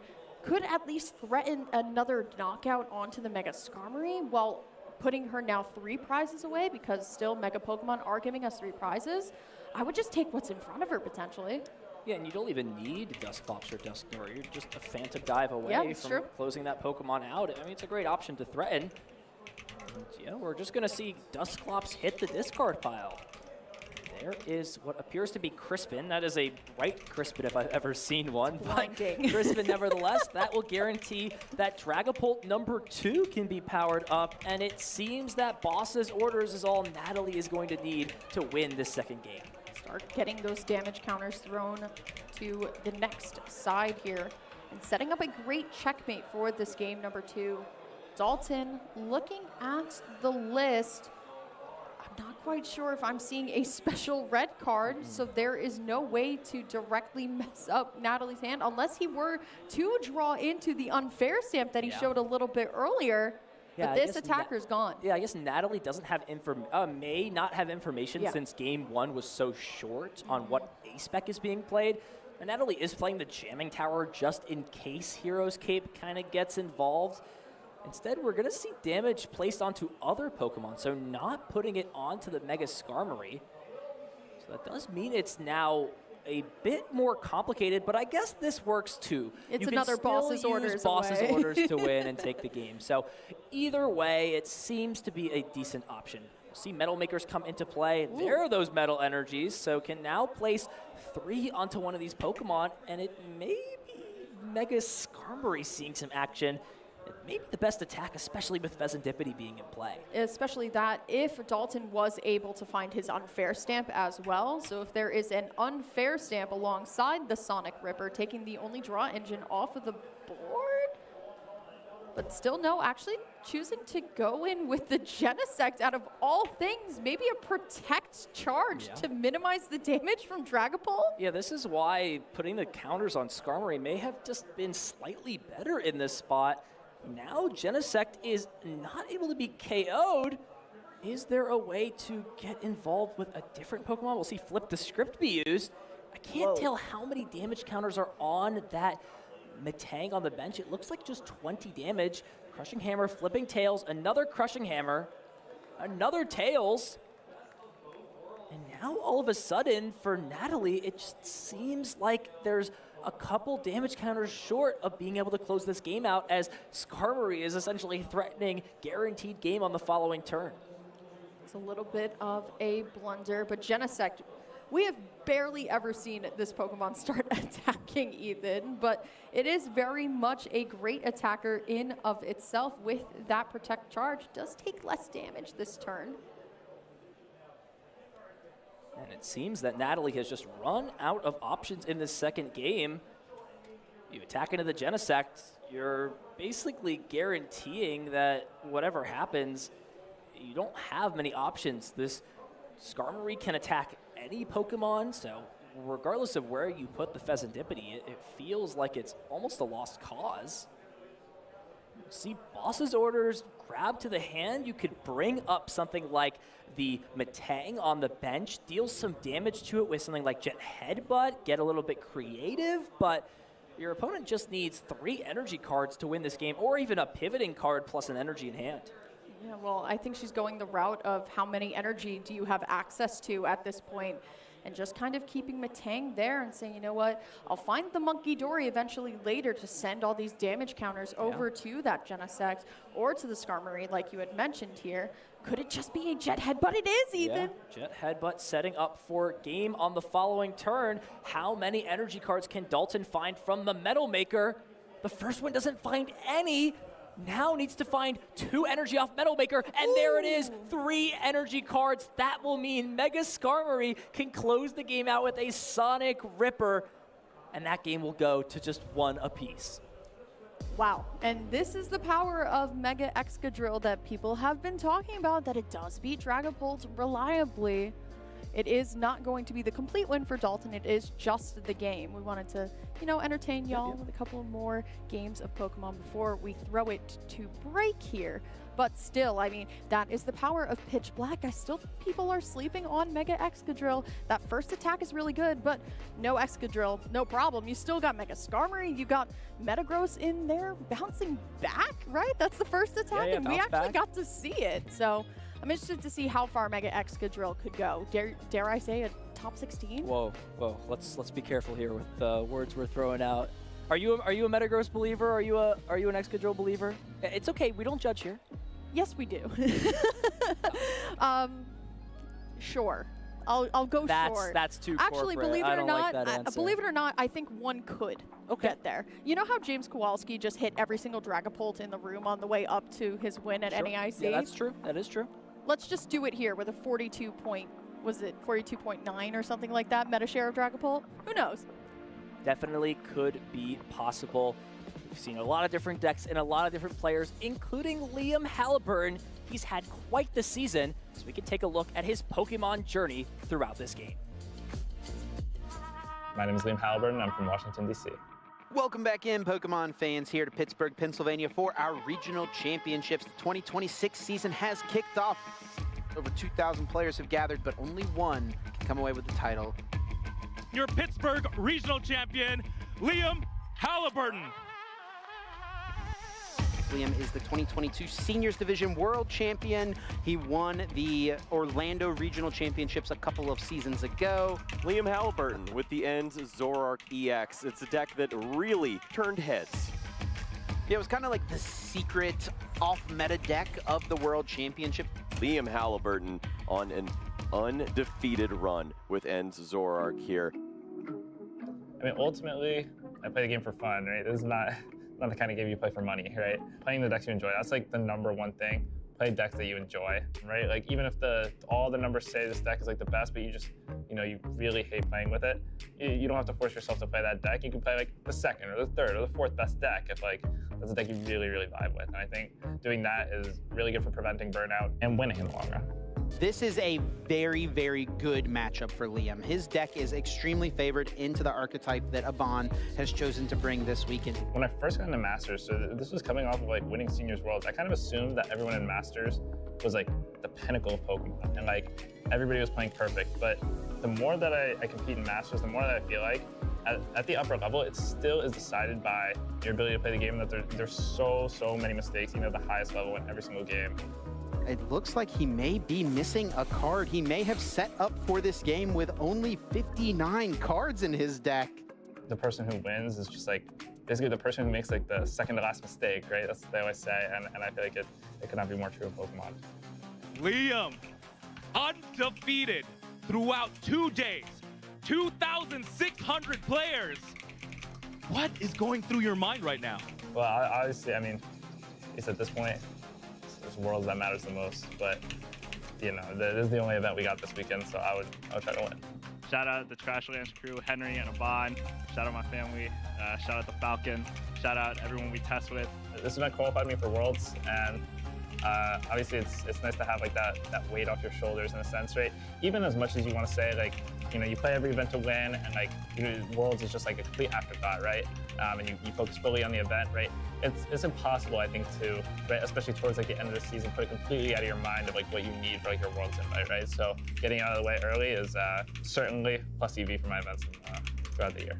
And we're getting word Aban has actually chosen to concede the match, and that means that Liam Halliburton is going to come away from this situation as the Pittsburgh Regional Champion. Ladies and gentlemen, put your hands together for the Pittsburgh Regional Champion, Liam Halliburton!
We are back, Pokemon fans, in San Francisco. The 2026 World Championships underway. 2 Swiss rounds down, still 6 more to come before we determine who will make it into day 2, and we'll still have that hope alive to become our world champion.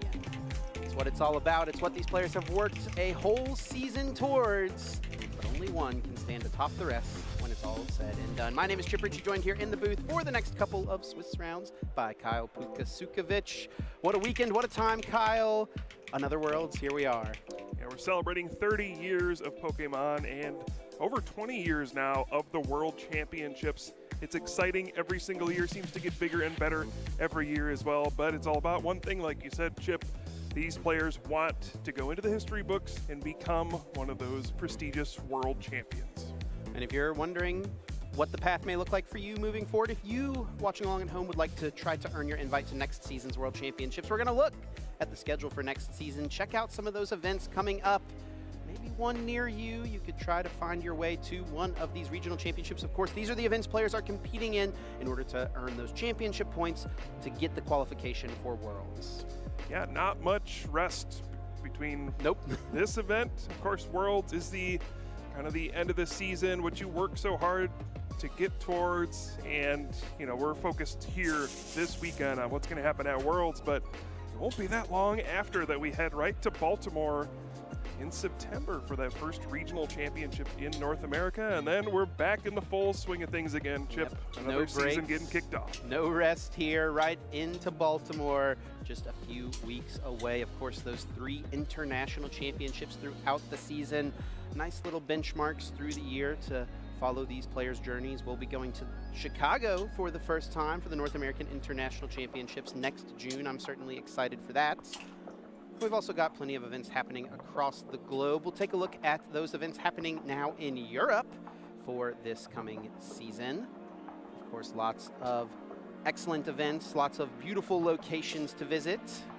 Absolutely. Yeah, personally very excited to head to Chicago for NAIC. Growing up in the Midwest of the U.S., always love to see those big cities represented, and we had a great time in New Orleans for a few years, but now heading to Chicago for NAIC should be exciting. Of course, we have London, Sao Paulo for their ICs as well. And yeah, looking at Europe, similar situation. We're going to kick things off in Frankfurt in September for that first regional championship of the season in Europe. Yeah, a nice little visit back to Frankfurt. It's been several years since we visited that great city. Of course, the European International Championships held there back in 2022. Tons of other excellent stops along the way. We're going to roll right into things for the next year. Players right away will be trying to earn those championship points. We do also have Latin America's roadmap. We'll take a look at those events coming up this year. You gotta wait maybe till October to get your first regional or special championship in Latin America, but not too long of a wait there as well. I love to see events all over the world, and playing the Pokemon TCG is a great excuse to travel to all these beautiful locations. Maybe see some parts of the world you may not have thought to go to on your own. It's nice to have a destination to go play in these events and maybe spend some time, do some sightseeing as well. Yeah, very excited as well that we'll be seeing broadcasts at many of these tournaments this season for the very first time at the regional/special championships level. Looking forward to getting to have an opportunity to know more of the player base down there. And that's a huge part of what these broadcasts and streams do for our competitors. Gives them a name, lets those watching along at home find players that they like to root for, find people's stories they want to follow along and lead into ICs and eventually Worlds. Yeah, I mean, the game has grown so much internationally over the last 10 years or so.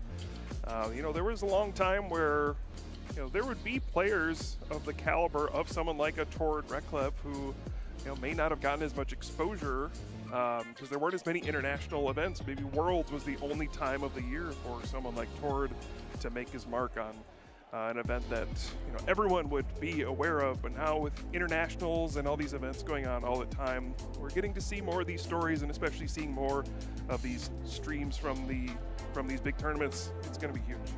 Absolutely, cannot wait to see what the future holds, but we've got to dial it back into this weekend. The World Championships is afoot, just 2 rounds down. Plenty more still to come today, and lots of action remaining through this weekend. We talked a little bit earlier about the metagame. In case you're just now joining us, we're going to throw it back up there and give myself and Puka a chance to chat about it. Of course, Dragapult leading the charge, I think to no one's surprise, but perhaps a little bit more popular than we would have anticipated. Those big basics decks. Yeah, focusing around the Teal Mask Ogerpon and Lily's Clefairy EX. Yeah, it makes sense, especially after, you know, the NAIC victory with the Lily's Clefairy deck. But, I mean, it's hard to put into words how much Dragapult impacts this event. You can just look at the numbers here. If you combine the 5 next decks, they don't add up to what Dragapult brings to this tournament. It is a massive part of the field. And of course, part of that is that it's not just one version of Dragapult EX either. One of the things that makes it so intimidating to play against is there are so many tech cards you can put into that deck, so many different ways to build it. You can play it on its own with the Crushing Hammers, you can play it with Blaziken EX, you can play it with the Dusk Noir, we've even seen things with the new Dark Bell item card. There's so many things that you would potentially have to play around, and sometimes people even do multiples of those in the same deck. We saw Nettie at NAIC play Dusk Noir with Crushing Hammer as well, so you just never know what a Dragapult is actually going to bring to this tournament. Zoroark has also remained a popular choice. Of course, many great players choosing to pilot it. We just saw Liam in the last round get his 2-0 start, thanks to that excellent trade ability of the Inns Zoroark. But down there at the bottom, Kyle, we got a newcomer to the metagame, Mega Excadrill EX. Certainly has been one of those standouts from the Pitch Black expansion. Yeah, in one of these situations where a new card coming out empowers older cards. At last year's World Championships, we saw a breakout with, you know, that Genesect EX. You know, really a big boon for Metal-type Pokemon, but then after the rotation with Golden Go EX leaving the standard format, there wasn't really a home for Genesect EX, but now this package with Genesect, Metang with the Metal Maker ability, all these cards from older expansions work together with this Mega Excadrill EX to create, I think, a formidable deck, but it's just a question of, is it good enough? I guess we'll find out this weekend. We certainly will, and other decks that people have eyed up are those single prize options in the format. It seems like there's always a nice little following for those who want to attack with just Pokemon that only give up one prize card. Alakazam, the Dunsparce, and Slowking represented here, but perhaps a surprise, Puka. No Festival lead in the top 6. That was a deck that lots of players were talking about coming into this event. It got a nice boost from Pitch Black as well. Yeah, there were several cards from this latest Pitch Black expansion that I think a lot of players were excited to try out. I think the Mega Excadrill EX is the one that probably stuck the most, but yeah, the Gladion's final battle making Festival lead a little bit stronger. Of course, we had the prospect of that Hide and Sneak deck that was maybe a newcomer. Doesn't seem like people had much confidence in that one for this event, but we'll see if any more of those new cards can get into the fray, or if we're going to see a lot of what we saw at NAIC. These are the top 6 decks this weekend. Let's look at the next 6 up, or the best of the rest, as we like to say. And not too far behind those top 6 is that Festival lead there leading this charge. 25 players choosing to play it alongside 25 players with Raging Bolt EX. Yeah, Raging Bolt, just kind of a variation of the Lily's Clefairy toolbox. You know, you see Mega Kangaskhan a lot. A lot of these, I think, fall into a similar category. Big, basic Pokemon EX, or even Mega Evolution Pokemon EX, just kind of different flavors of that. Raging Bolt, of course, a card we've seen a lot in the last few seasons. Just being able to do unlimited damage, essentially, with that Raging Bolt EX is always appealing. And we'll see. These are the kinds of decks that I think people tend to overlook when you get to the World Championships, because they can be perceived as a bit more simplistic or linear in their strategy. But hey, sometimes simple is all you need. power up your big Pokemon, start attacking right away. Sometimes that does get the job done. And I'll also give you plenty of time here, Puka, to vamp about the Meganium decks out in the room. Teal Mask Ogerpon EX, of course, the fuel that drives that car. But Meganium, I know your favorite Pokemon. I'm sure you'll love to see it competing and having a solid meta representation. I do love to see it, Chip. You know, you don't get to see Meganium at the World Championships very often. You know, it's had a decent amount of good cards over the years, but feels like this is the chance for it to really make a splash at a stage like the World Championships. Yeah, there's lots of variants of this deck as well. I think had a much bigger representation going into NAIC, and a lot of people really lost faith in this deck after NAIC. But some people still hanging on. We see a bit of Hydrapple EX or a recent resurgence of that Arboliva EX, which I think really fell out of favor heading into NAIC, but now it's started to make a comeback. So we'll see. And then the other one, of course, we got to look at is the Crustle. You know, this deck was on the radar for last year's World Championships as well. Obviously had a big run at NAIC, and there's always just this question of, will people actually continue to bring this deck? And do you need to respect it in a deck that you're playing? And we'll see. You know, you just hit the right matchups, go into, you know, a Dragapult player that didn't play any Chi-Yu or anything like that to knock out your Crustle, and you can, you know, find yourself winning 6, 7, 8 matches in a row, and hey, you can go on a good run with this deck. Yeah, Crustle does feel like one of those decks that at the World Championships, if the matchups fall just right for you, if you can avoid anyone who's chosen to tech for it, the deep run has paved the way. Yeah, very polarizing deck, of course. A lot of very good matchups, a lot of very bad matchups, some in between. We'll also see there was, you know, a lot of Alakazam brought to this event by, I would consider, a lot of top players switching over to that. And for a while, we were seeing a lot of Enhanced Hammer plus the Dedenne to get back the Enhanced Hammer to beat this kind of a matchup. But I think a lot of those decks have dropped the Dedenne part of it. Maybe are down to like one Enhanced Hammer. And so now these Crustle decks could find Alakazam as another strong matchup as they go through this tournament. Let's take a look at the notable matches as we head into Swiss Round 3. Our players getting ready out on the stage as we speak. We'll be featuring Oscar Madsen up against Brent Tonneson, two of the top players from their respective regions. I think it's something we'll be saying very often throughout the weekend, as you would expect no less from the World Championships. Yeah, absolutely. Yeah, you're just going to see the best of the best here. You, of course, have to qualify for the World Championships by either earning championship points or winning an event that gives you a direct invitation to this event. So everybody here is a quality player. Yeah, what else can you say? These are two players we've seen a good amount throughout our season to get here, and it's no surprise to see them once again at Worlds. I do believe they are getting ready down on the stage, our two competitors. We'll get that way here shortly. A lot of other notable names to keep our eyes on. That second match, Diego versus Fabian. Again, two excellent players, players who are more seasoned than many others as well. Diego's been playing in many World Championships. Of course, the 2017 World Champions. Got a few other top cuts under his belt as well. Yeah, we don't have a lot of former World Champions still active, or at least qualified for this event. Diego is one of them. You know, all the way back in, it's already been 13 years, 2013, when Jason Kozinski won the World Championships for a record-setting third time. You always wondered when somebody else was going to start winning a second one to try to chase that ultimate achievement, and nobody has done it yet. It's been 13 years. We still haven't seen another two-time world champion, and Diego, maybe this is his year. It certainly could be 2-0, an excellent way to start. Nice way to try to chip away at that goal. We also see a few other notables here. Piper versus Jaden. Piper, of course, got top 8 at last year's World Championships with Golden Go. We'll see if she can repeat that success. But for now, we'll get down to the stage where we have Oscar Madsen on the left up against Brent Tonneson. Incredible seasons for both of these players. I mean, look at just how many games Brent played. That's I mean, an incredible amount of games played, but that record is ridiculous, Chip. 128 and 39.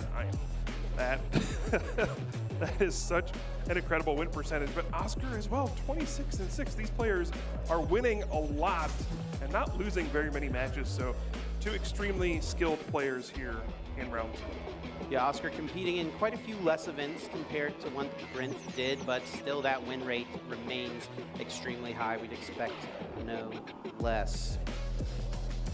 Both of these players will be playing Dragapult. Of course, the deck that is most popular in the room. Both players choosing to pair it with the Crushing Hammers. Not too surprised to see that. Really looking at these lists, it's pretty standard to what we've come to expect, I'd say, Fuka. I think so, Chip. Yeah, this is, I think, what a lot of people think this format is. We have two Dragapult EX decks. They're both playing Crushing Hammers. Yeah, there's not a lot of, what you'd consider spice in these decks. There's no Blaziken, there's no Dusknoir. There are some tech cards here, as you always do have space for those in Dragapult. But yeah, the full 4 Crushing Hammers for both players, and it has really turned these Dragapult mirror matches into high volatility matches. There used to be, you would have a pretty good sense of where things were going to go. A player gets ahead on energy cards, a player gets the first Phantom Dive, whatever the case is. Now, at any point in the game, we could just see a couple energy cards get discarded, an unfair stamp. The whole thing could turn around in an instant. With Crushing Hammer in the arsenal, you never really feel out of it. Even if you have to flip 2 or 3 heads, you feel like you've always got that chance. And at this level of events, sometimes just having a chance is all you can ask for, giving yourself a shot to stay in it and keep that world champion dream alive. Absolutely. So excited to be here on the big stage here at the World Championships. Of course, you can see the beautiful backdrop here that we have for our players. It's bigger and better every year here at the World Championships. I'm sure these two players are focused on one thing, that is winning this match, earning more match points, trying to get towards that phase 2, ultimately the top cut. And we're going to get things started here with some prize cards. Of course, at the beginning of the game, you draw 7 cards in the opening hand and then lay out 6 prize cards to the side as we see them come out. Quite a few Pokemon for both of these players. That A-Spec Unfair Stamp prize for Oscar up at the top of his prize cards as well. Yeah, both players with their Pheasantipity EX prized as well. Flip the script, of course, very important to have at your disposal, especially once those knockouts start coming. It'll be an interesting situation here to see how these players are going to adapt, and it's one of those things you actually won't know that card is prized for your opponent. You might not be able to change your game plan, really. We'll see how it goes here. Looks like we're going to kick off round number 3 with Brent going first. Here we go, down to the table, kicking off this Swiss round 3 with a Buddy Poffin. Brent Tonneson playing that as his opening card, allowing him to search the deck for 2 basic Pokemon with 70 HP or less and put them directly into play. The start of a Dreepy is nice, allowing for the find of a Badoo here as well, bringing that Pokemon out into play, and that is a huge piece of this deck and a huge piece of this mirror match as well, the potential use of Itchy Pollen, so much so that Brent here even playing a Pokepad, perhaps a little preemptively to get out a Dracloak. Yeah, when you go first in this mirror match between these two Dragapult decks, the one card you want to see in your opening hand is Buddy Poffin. You want to get basic Pokemon down. One of the ways you can lose very quickly in this Dragapult EX mirror match is to not get enough basic Pokemon down in the first turn. Your opponent uses Badoo's Itchy Pollen to take away your Buddy Poffin and your Pokepads. And then you just kind of do nothing while your opponent slowly sets up and uses Phantom Dive and wipes you out. So this is a perfect start for Brent so far. You want to get basic Pokemon down, prepare for the next turn. Yeah, this is textbook. Ultra Ball played, getting rid of a Dragapult and a Crispin. Worth noting, though, one of his 2 available Dragapult did just hit the discard pile as his 3rd is prized. So Brent may have perhaps a problem finding his 3rd Dragapult EX should Oscar respond with an Itchy Pollen on his following turn. 3 Dreepy in play, though, for Brent. I'm sure he'll be very content with that, and Oscar will follow suit, kicking off his turn with his own Buddy Poffin. Yeah, I think there's been a question in the community. Is it better to go first or second with Dragapult. And especially in the mirror match, is it better to go first or second?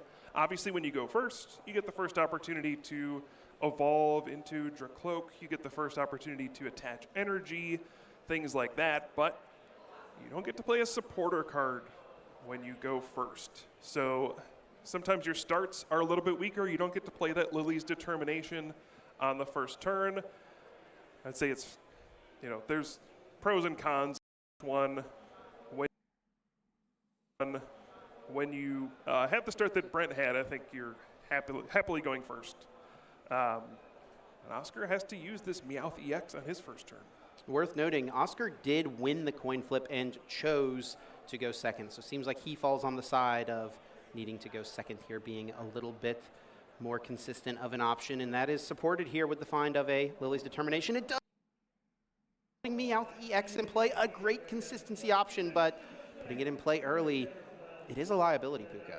Yeah, absolutely. It's got only 170 HP, can be an easy target later on. And, Oscar actually has quite a few easy targets now, right? Later in the game, you can just see a Boss's Orders onto Meowth EX, Phantom Dive to knock out that, and a Badoo at the same time. That's 3 prize cards that are always looming as we get to the later stages of the game, potentially. But sometimes you got to play a supporter card, so you got to put the Meowth in play. Yeah, better than not playing the game. Better than passing, that is for sure, as Lily's Determination finding him 8 cards in this opening turn with no prize cards yet taken, and a draw of a Monkey Dory benching with that Risky Ruins in play does place 2 damage counters onto it, and Itchy Pollen puts 10 damage on that active Dreepy from Brent. Worth noting here, Puka, a miss of an energy attachment on Brent's opening turn. Yeah, I don't think that's going to be a huge issue. Brent's hand is so good. Oh, yeah. Already has 2 Dracloak and a Lily's Determination. Going to be able to get 8 cards, then Recon Directive twice. Maybe find a third one. This is exactly what you're hoping for. Meanwhile, Oscar only got 1 Dreepy into play. Even playing the Lily's Determination, was only able to find 1 Dreepy. Has a handful of supporter cards and not much else. So right now, it feels like Brent might be in control. 8 cards found and 4 more still to be seen with a couple of Recon Directives, and that is only if another Dracloak is not found as well, as that would provide 2 more. And we do see a Crushing Hammer found there, perhaps holding on to that for later. Of course, Brent under that Itchy Pollen, unable to play any item cards, so he needs to draw into Dracloak naturally, would not be able to Ultra Ball or Pokepad for it. Seen the use of both of those Recon Directives now. 2 cards to the hand, 2 cards to the bottom of the deck. Attachment of an energy for turn, and it does look like Brent will respond to Oscar's Itchy Pollen with a Badoo attack of his own. I'm sorry, does Oscar have 3 Boss's Orders in his hand? Yep. That is not what you want to draw off your first Lily's Determination. Basically like 6 cards in his hand. He can't play off of that. Yeah, he just plays Lily's Determination. He drew 8 cards last turn. The next thing he played was another Lily's Determination. That is not what you want to see. Interesting to note there, Oscar did have an energy card in his hand, chose not to attach it, Puka. Yeah, he may be going for a Darkness Energy here for the Adrenabrain on Monkey Dory and try to win this Itchy Pollen battle at the beginning of the game. A few Crushing Hammers added to his hand, but there are no Dracloaks here, no backup Dreepy either, and left with just an attachment and an Itchy Pollen. Now back over to Brent. This is like your worst nightmare, playing a Dragapult mirror. This is one of the worst ways things could start off for you. You get 1 Dreepy down, no Dracloak on your second turn. You had to play a Meowth. Your opponent gets to use Recon Directive multiple times. Your opponent's just going to get the Dragapult EX out first, have full control of the beginning stages of this game. And this is rough. Oh, even the Monkey Dory found for Brent. And the Darkness Energy to pair alongside it. Adrenabrain online, that format warping ability for a time, allowing you to move 3 damage counters from one of your Pokemon over to your opponent's side of the field. So if Brent wanted to, he actually could take a knockout on this active Badoo. He's not going to do that through the use of Adrenabrain. He's going to save those 2 damage counters and take a KO here with an Itchy Pollen.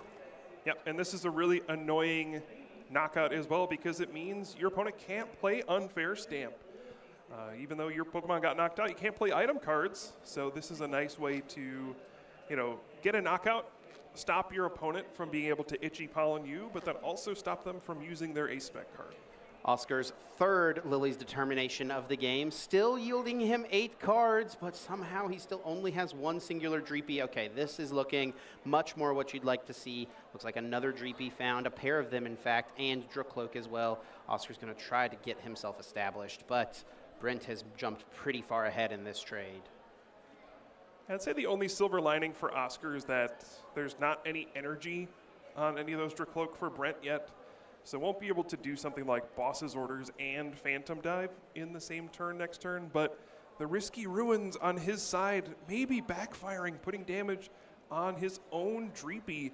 So now if Brent is able to get Crispin, Phantom Dive, he can knock out the active and a Dreepy on the bench. And Oscar just passes, does not find himself even an energy to put into play. Sending it back over now to Brent, who is freed from that Itchy Pollen, able now to play this Pokepad, finding himself that third Dracloak, and this is what the deck is all about. Recon Directive. After Recon Directive, finding your powerful supporter options, could power up a Dragapult attack this turn through the find of Crispin. And then I think the question for Brent is going to be, if you do that, do you actually use Phantom Dive? I think the immediate inclination for most players is, yeah, I can power up Dragapult. I'm going to attack with it. Sometimes it's better to be a little bit patient. Let's build up multiple energy in play, maybe save my first attack for when I can Boss's Orders and Phantom Dive at the same time. We'll see what Brent decides to go for here. I think either option is kind of reasonable, but really you're under no pressure here. You could just continue to Itchy Pollen. The bench of a Dreepy as well. Brent has a few interesting plays available. He found himself Boss's Orders, but will go in with the Crushing Hammer. The first one of this game does land heads, discarding an energy from Oscar's side. Yeah, and that is huge. Setting Oscar back just a little bit more, trying to close the door on this game as much as possible. Now, once Brent stops using Itchy Pollen, the floodgates will kind of open, and we see Boss's Orders bringing up a Dracloak. But once Brent stops using Itchy Pollen, that's when Oscar is going to have a window for a comeback, using his own Crushing Hammers and things like that. We're going to see some damage movement over to Oscar's side. 4 damage counters now on that Dreepy, and just an Itchy Pollen. Brent keeping the pace of this game slow. Yeah, and crucially got an energy onto his Dracloak. So then next turn can simply evolve to Dragapult EX, attach, and really have it made from here. Brent has really encountered no adversity in this game so far.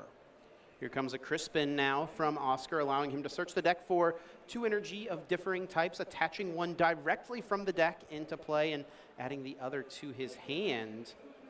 He's going to put a Psychic onto his active Dracloak and then attach for turn to that Monkey Dory, finally getting it established, but he is falling behind very quickly here. Still under that Itchy Pollen item lock, unable to get himself into any more Dracloaks. And he's just retreating into this Dreepy.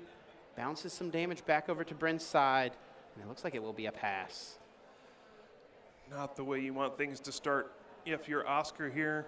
And Brent has just been able to sculpt his hand every turn with these Recon directives. Look at the top 2, pick one, put the other on the bottom.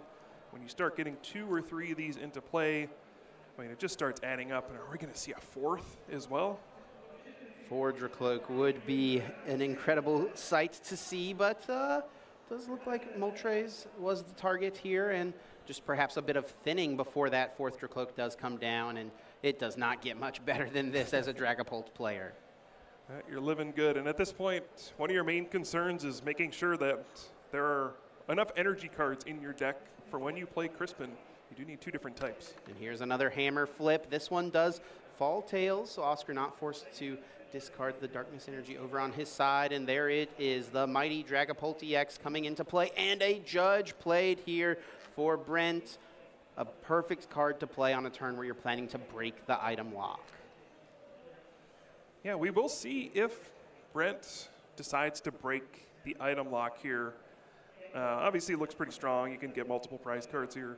He does have the option to just Adrenabrain 2 over to the active and Itchy Pollen for a knockout and delay this even further. We'll see which route he decides to go. Immediately, though, grabbing off a recon directive, another crushing hammer.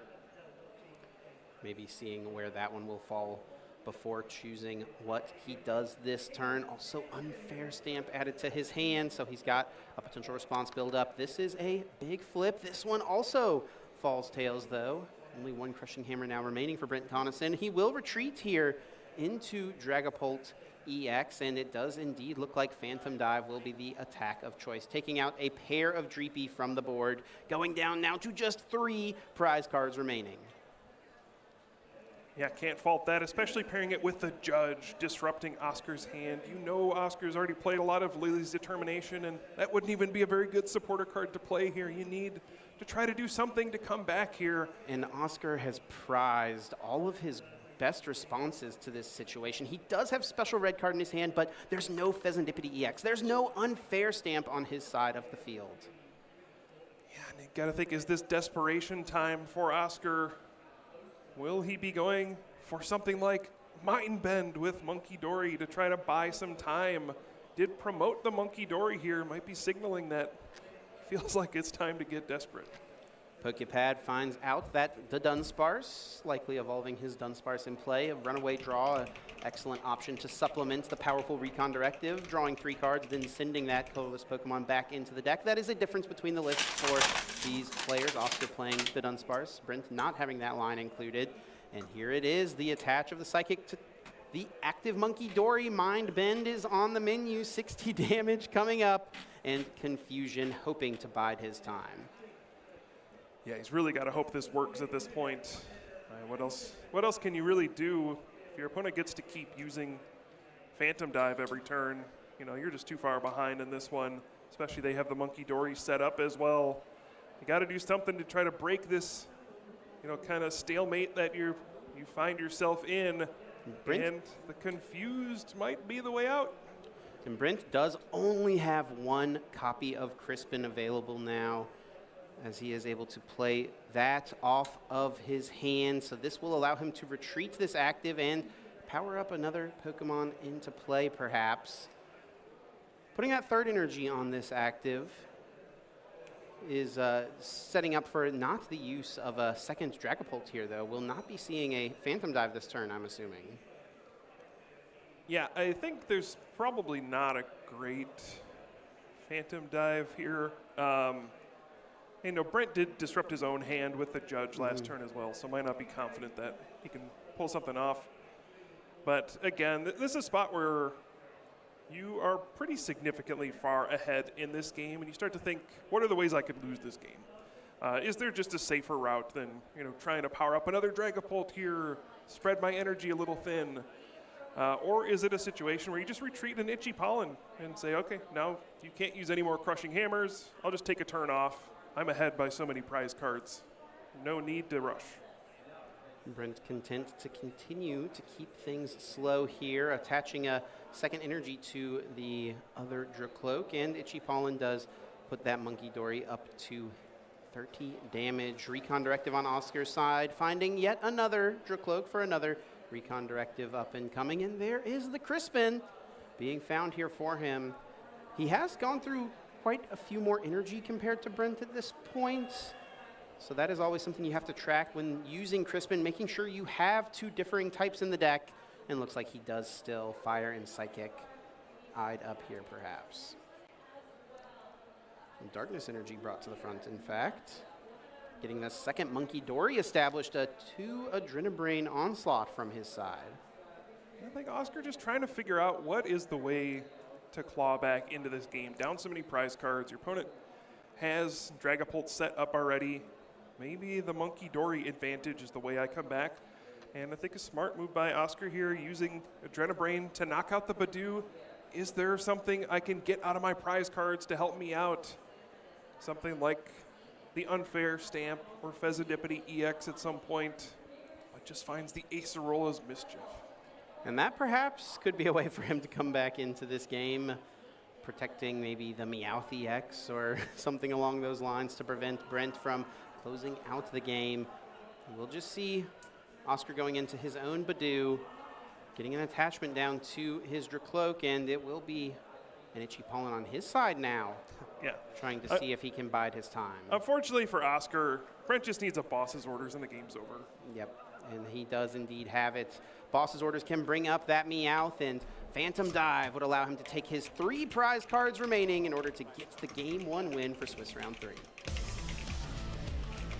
Yeah, it looked like a game that wasn't very eventful, but there were so many small decisions from Brent that really made it so Oscar could not come back in this game. I think other players would have been tempted to be a lot more aggressive with how quickly they use Phantom Dive, but Brent knew he had the advantage every step of the way and decided to take it slowly.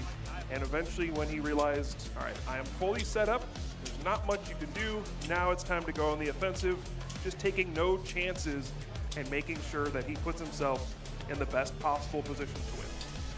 We've got Pablo standing by to give his thoughts on that game. What did you see there from Game 1 of Swiss 3, Pablo? I mean, a bunch of successful hammers, right? Which is what you would expect from Dragapult. I think the boss into the Dracloak play was very interesting from Brent. It's like another way to build an advantage, even though you're only dealing 10 damage. You force either a retreat or a full commit into the Dragapult, losing the Dracloak, and exposing that Dragapult to get hit by your own Dragapult. So I love that play by Brent, really pushing his advantage in an unorthodox way instead of just blindly going in with the Dragapult DX as soon as he could. Appreciate those insights, Pablo. As always, we're hopping right into this game number 2, and Oscar remaining consistent with his line of thinking from Game 1, choosing to go second here. And he's going to be rewarded as Brent does not have a Buddy Buddy Poffin in this opening hand. In fact, no playable cards to put in the discard pile, no item cards down. And this is exactly how you draw it up when you're choosing to go second. Interestingly enough, I think Brent is actually still happy to go first. His hand is miserable. His only saving grace is that he will now be able to evolve into Dracloak on the next turn and use Recon Directive to try to salvage this completely unusable hand. So yes, it's great from Oscar's side. You look over and you're like, oh great, you didn't play Buddy Buddy Poff in this game. Now I'm feeling great about going second. But in Brent's situation, you're probably like, I'm actually very happy to be going first with what I drew in my opening hand. And with the attachment from turn, it does put a little pressure on Oscar to perhaps find a hammer, as we've seen it plenty of times. Dracloak getting in as the attacker into an early Badoo. So with this find from Oscar of his own Badoo, he's also got a Crushing Hammer, I think, available in hand. That could be a huge flip coming up here. Speaking of... Lots of damage counters having to be placed, but no energy in hand to retreat into the Badoo here, perhaps? No, nothing at all. No supporter cards. Oscar just passes it over to Brent, who is now off to the races with the Recon Directive Evolution. What does he find here from his 2 cards? Still free to use items now. Looks like it's a Dracloak, but there's really not much going on here for Brent either. He does have Ultra Ball, so the Meowth EX bailout is available. Yeah, and thankfully for Brent, his Meowth EX is not in the prize cards. Oscar, no such luck. I did want to mention as well, Brent decided to play the risky Ruins on his first turn, and that forced Oscar's Badoo to put 2 damage counters on it. And now it just has 10 HP remaining. And so that's going to make it very awkward. You know, if Oscar were the one to initiate using Itchy Pollen, then Brent would just be able to put down his own and do the 10 damage for the knockout. So lots of little games happening here at the beginning to get any advantage that you can. And also using Night Stretcher to bring back the Darkness energy before this Lily's Determination, preparing for the Itchy Pollen next turn, making sure he has access to that energy card in the deck. And Lily's Determination does throw the hand into the deck for Brent, and he'll get himself 8 cards here with still no prize cards taken. He's already used his Recon Directive, but lots of shots here at finding an out to get his board more established. And with that Psychic Energy attached to the active, I mean, Dragon Headbutt seems pretty good here, Puka. Yeah, I mean, I think you saw Oscar Pokepad for a Dunsparce as well. I'm not sure, but I mean, you can look at this situation and just be like, okay, you didn't really do very much. I guess I can just knock out your Dunsparce and cut off some of your ways to draw cards here. You know, sometimes these weird situations do come up where Dragon Headbutt on turn 2 is really awkward to deal with. And you have to question, Oscar decided not to play the Crushing Hammer on that previous turn. It could have potentially prevented this play. Choosing to hold on to it. We always have to wonder what could have been otherwise, but with the play of a Pokepad, Badoo is added to hand here for Brent. And we saw him play very patiently in game 1, using Badoo perhaps a few turns longer than many other players would have chosen to his success, of course. He's not going to choose to go with it here, though. Just attack into the active, get rid of that Dunsparce, knowing that the Dunsparce was in the hand. Oscar's draw for turn is another Dracloak. He already had one. That's no help. He needs to draw 2 cards here, and he does find his best hit, Puka, Lily's Determination. Whew. A sigh of relief for Oscar here. Things were going to go downhill very quickly. And that is another big hit with the heads on Crushing Hammer. Will allow him to discard one of these energies from Dracloak and try to just get re-established here. The Lily's Determinations were not kind to him in game number 1. Let's see if game number 2 will fare differently. So yeah, now an interesting spot for Oscar. We'll be able to lock the item cards. Can Itchy Pollen here just for the 10 damage. I think one thing he's going to want to draw here, if he can find another Crushing Hammer, get a second heads this turn, I think this will flip the position he's in. It does not look like a Crushing Hammer was found, but Buddy Buddy Poffin is not too bad to see, as a couple of Dreepy able to be found off of that. But again, that early Risky Ruins from Brent is going to damage both of these Pokemon as they come down, putting them in range of a Phantom Dive here. And with no Crushing Hammer being found, no flip taking place this turn after the first, Oscar does have an opportunity here, Brent having an opportunity here to take multiple prizes with a Phantom Dive. Oscar was not able to find the unfair stamp either. Could have been some big cards to draw off that Lily's Determination. Just settles for the Adrenabrain with Monkey Dory playing a slower game here. And we'll hope that Brent isn't able to do anything that's particularly devastating this turn through the item lock. He's got a lot of options available as Recon Directive number 1 being utilized. He's even got another Dracloak already in the hand, so it's 3 Recon Directives lined up. He's found himself Monkey Dory, so a Crispin here would open up quite a few lines. I don't know that he pieced that all together. He does need to find a Dragapult here as well if he'd like to Phantom Dive this turn. I think Brent was very hopeful for Dragapult plus Boss's orders on this turn. Could have gone after the Dracloak and knock out a Dreepy all at once, taken a huge lead in the game. I think was just unable to find that final piece to this puzzle, but it's still going to be a pretty powerful turn. Yeah, he'll still be able to take out Dracloak here, and with Oscar not playing any rare candies in his list, I think Brent making that safe assumption based off of game 1 and based off of also what the standard has become for Dragapult lists these days. He knows there's no threat of a Dragapult on Oscar's side next turn. There is that evolution into Dragapult EX, the Darkness Energy attached to Monkey Dory from the Crispin. 2 extra energy into play this turn for Brent, so he'll be able to bounce that damage over to Dracloak. Not before benching his own Badoo here to perhaps give a pivot to just other options, but regardless, 2 damage counters moved over to Dracloak, and there is the KO. Oscar still remains behind. Oh yeah, this is not a great spot to be in. This is where your friend Crushing Hammer needs to help you out a little bit. Did find one. Maybe if you can pair it with an unfair stamp as well. Just Oscar finding himself in a big hole again in game 2. Here is a flip, and this one does fall tails. He does play 4. That is now 2 down in the discard pile. So if Oscar wants to hang on here, it feels like it's got to come through a find of a pair of Crushing Hammers and a pair of heads flips. Yeah, it's got to be something, right? This is another situation where you could consider the Mind Bend with Monkey Dory to try to buy some time. If you can pair it with Unfair Stamp, maybe you can buy some time here. But otherwise, just look at this situation. Brent has Dragapult EX fully powered. Once again, finds himself with a 3 prize card lead in this mirror match. Oscar just been on the back foot this whole series. And there is one of those crushing hammer found. Not the second. 8 cards still being drawn here for Oscar. No prize cards yet taken. Still has a long, long road ahead of himself. Is going to play a Pokepad, searching out any Pokemon without a rule box, adding it to the hand. There is another Dracloak to come out. Still has those recon directives available. Also, should he find the, or does have the Dunsparce available as well, so Runaway Draw on the table. So lots of cards still to be found here. There is Runaway Draw, a tap of the Dunsparce, and now a shuffle into the deck. Promotion of that Monkey Dory signaling the Mind Bend will be his strategy as of now to try to slow things down. Yeah, Oscar looking for any way out of this.